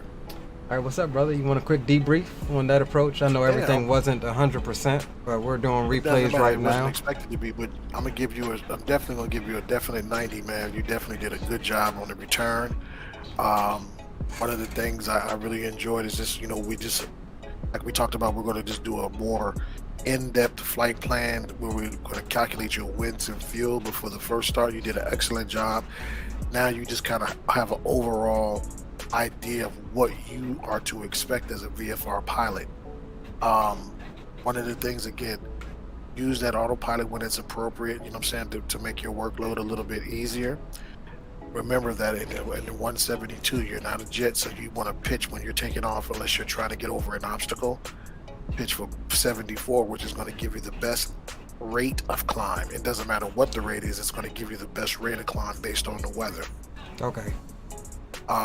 One of the beautiful things on that is I love the fact, when you're doing your flaps, you're taking into account the bounce, which is good. So, and then when you turn in base, make sure when you do flaps 20, that's good. You're doing flaps 20, make sure you're in the white arc. Now, Okay. one of the things I wanted to tell you is that because you are on a short runway, and I guess your instructor is probably going to show you this, or maybe he or she won't. One of the great things you can do is once the wheels touch down, immediately put the flaps up, because that puts weight on the wheels, and that will help you slow down just in case the Okay. runway is wet. Okay. All right. So you said flaps up. Soon as your wheels touch down, put the flaps up, because more weight comes on the wheels. Okay. So you can get for braking. Okay. Now, if But he doesn't mention that, yeah, I'll ask him about that. Yeah. And I just wanted to say, man, that really, man, today I'm super proud of you, man. The last 2 days, and we've talked about a lot of information, but we'll go more in depth. But for the most part, man, I'm giving you a big up and a big A for this one, because you did a really good job. And we just got to fine tune a few little things, but for the most part, everything was pretty good. Make sure you use your checklist, and I like the fact that you're going to use the real world checklist, because that's actually the one you're probably going to use in real life anyway. Right. So I would prefer that you use that, and even if you don't see those things in the airplane, it gets you in the habit of recognizing it. So if you miss it, you're going to say, hold on, something is amiss. Right. Okay. And but for the most part, it was an awesome flight, man. I'm really proud of you, man. I mean, like I said, we just, a few little small corrections here and there, but for the most part, great flight today, man. Awesome. Roger that, bro. Let me do one thing, boys. Let me just get this keyboard here so that I can toggle this. Here we go. Without Xing out of the replay. Here we go. So we can watch it from Now, here. one of the things I will say is that you made a good point about being in a two-dimensional space when you're in real life. So don't focus so much on your instruments. And like I said, when you get into the airplane, you can literally trim it. It's not going to hold perfectly 2,500. It might go up a few little feet here and there, Okay. but the plane will be trimmed out. And if you have the autopilot, obviously the autopilot's going to do its absolute best to hold it. So either way, practice with both of them. Roger that, bro. All right, man. I appreciate you being available, and we'll definitely make this a thing, and we'll finish up here with some replays, man, and we'll further talk after I exit out on the stream. So Okay, yeah, cool. just stick around if you available. I ain't going nowhere. All right, bro. All right, guys. So you've heard it from the man himself. Like I said, Greenlight is for the win, man. Loads and loads of experience. Not a bad landing. We were a little rocky, but this airport is notorious for crosswinds. So you get that, the winds out of the left or the right, and that's what you get on those kinds of approach. Even on my flight with my instructor week before last, we were hucking and bucking and coming in on this same approach.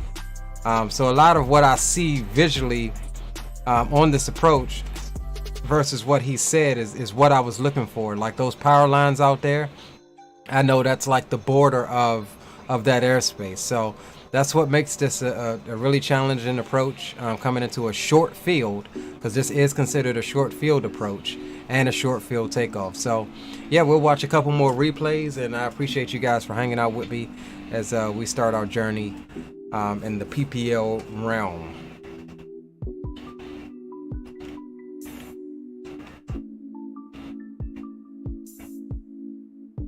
Low balloon there on the flare, but that's all good.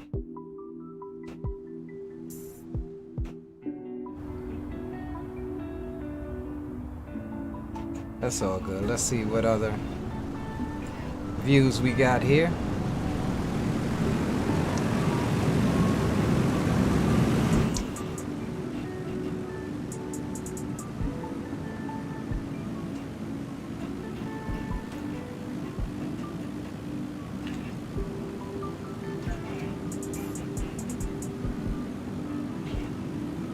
You next. Yeah, I know Green. Tell him, bro. He next, man. He need to go on down there and tell him fools he ready to San Diego it.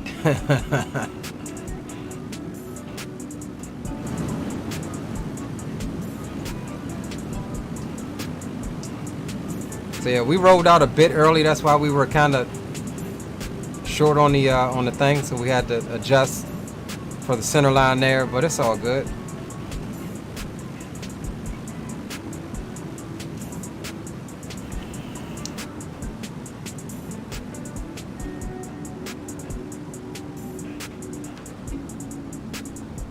And we probably could have flared a little bit more. To me, it looked like all three wheels touched down at the same time. But of course, I'm going to say that the front wheel touched down a half a second after the main wheels. That's how we're going to do that one. Alright, so let's run it from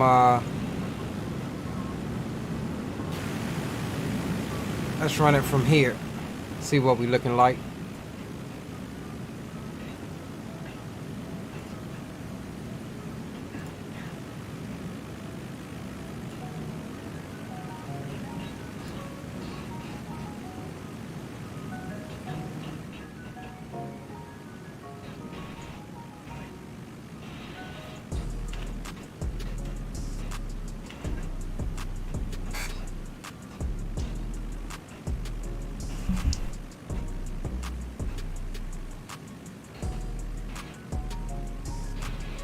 Working those ailerons.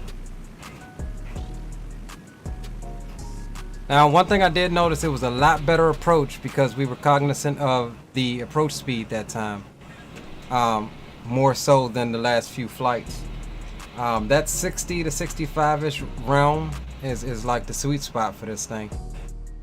And that's why it's so common. I mean, yeah, it depends on weight, but I mean, you can't really mess it up when you are on speed. Or even like in military terms, on speed AOA, if we're comparing that to something like a F-18 in DCS. Alright, so here's what we do. Here's what we will do. We'll pause it there and we will go runway view once more. We'll run it from here. Let's take it back and we'll leave you with this one. And we'll watch this whole turn here from the downwind. We'll play it there. Get that out of your way.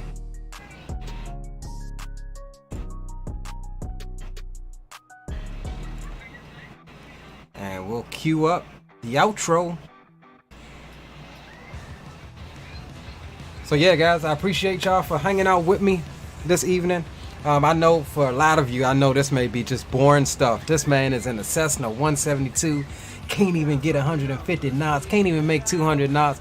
But guys, this is the absolute beginner's world to aviation. I mean, we can all act like we're armchair captains or whatever the case may be, but you know, when you start doing it for real, you'll see, like, it'll make everything better.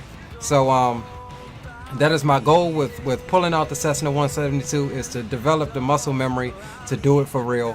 And boys, like I said, we got a flight scheduled for tomorrow, 2-hour block, and hopefully this will get me in the cockpit fresh, with a fresh mind, knowing what I'm looking for, knowing, you know, what the instructor is telling me and why he's telling me it is, because guys like Greenlight has taken their time to enhance my knowledge on the subject matter at hand. So yeah, we'll be doing a lot more of this. We'll still incorporate our IFR stuff, our tube liner stuff, And yeah, we do have the long haul coming up this weekend. I know it said it was supposed to be last weekend, but I forgot Sunday was Easter. So yeah, again, I appreciate y'all for hanging out with me. And until this weekend, Leo Sticks is going to sign off and leave you with this one once again. From Potomac Airfield, my training airfield, I'll catch you guys on the next one. Stay safe, do something you're passionate about, and I'll see you this weekend. Leo Sticks signing off. See ya!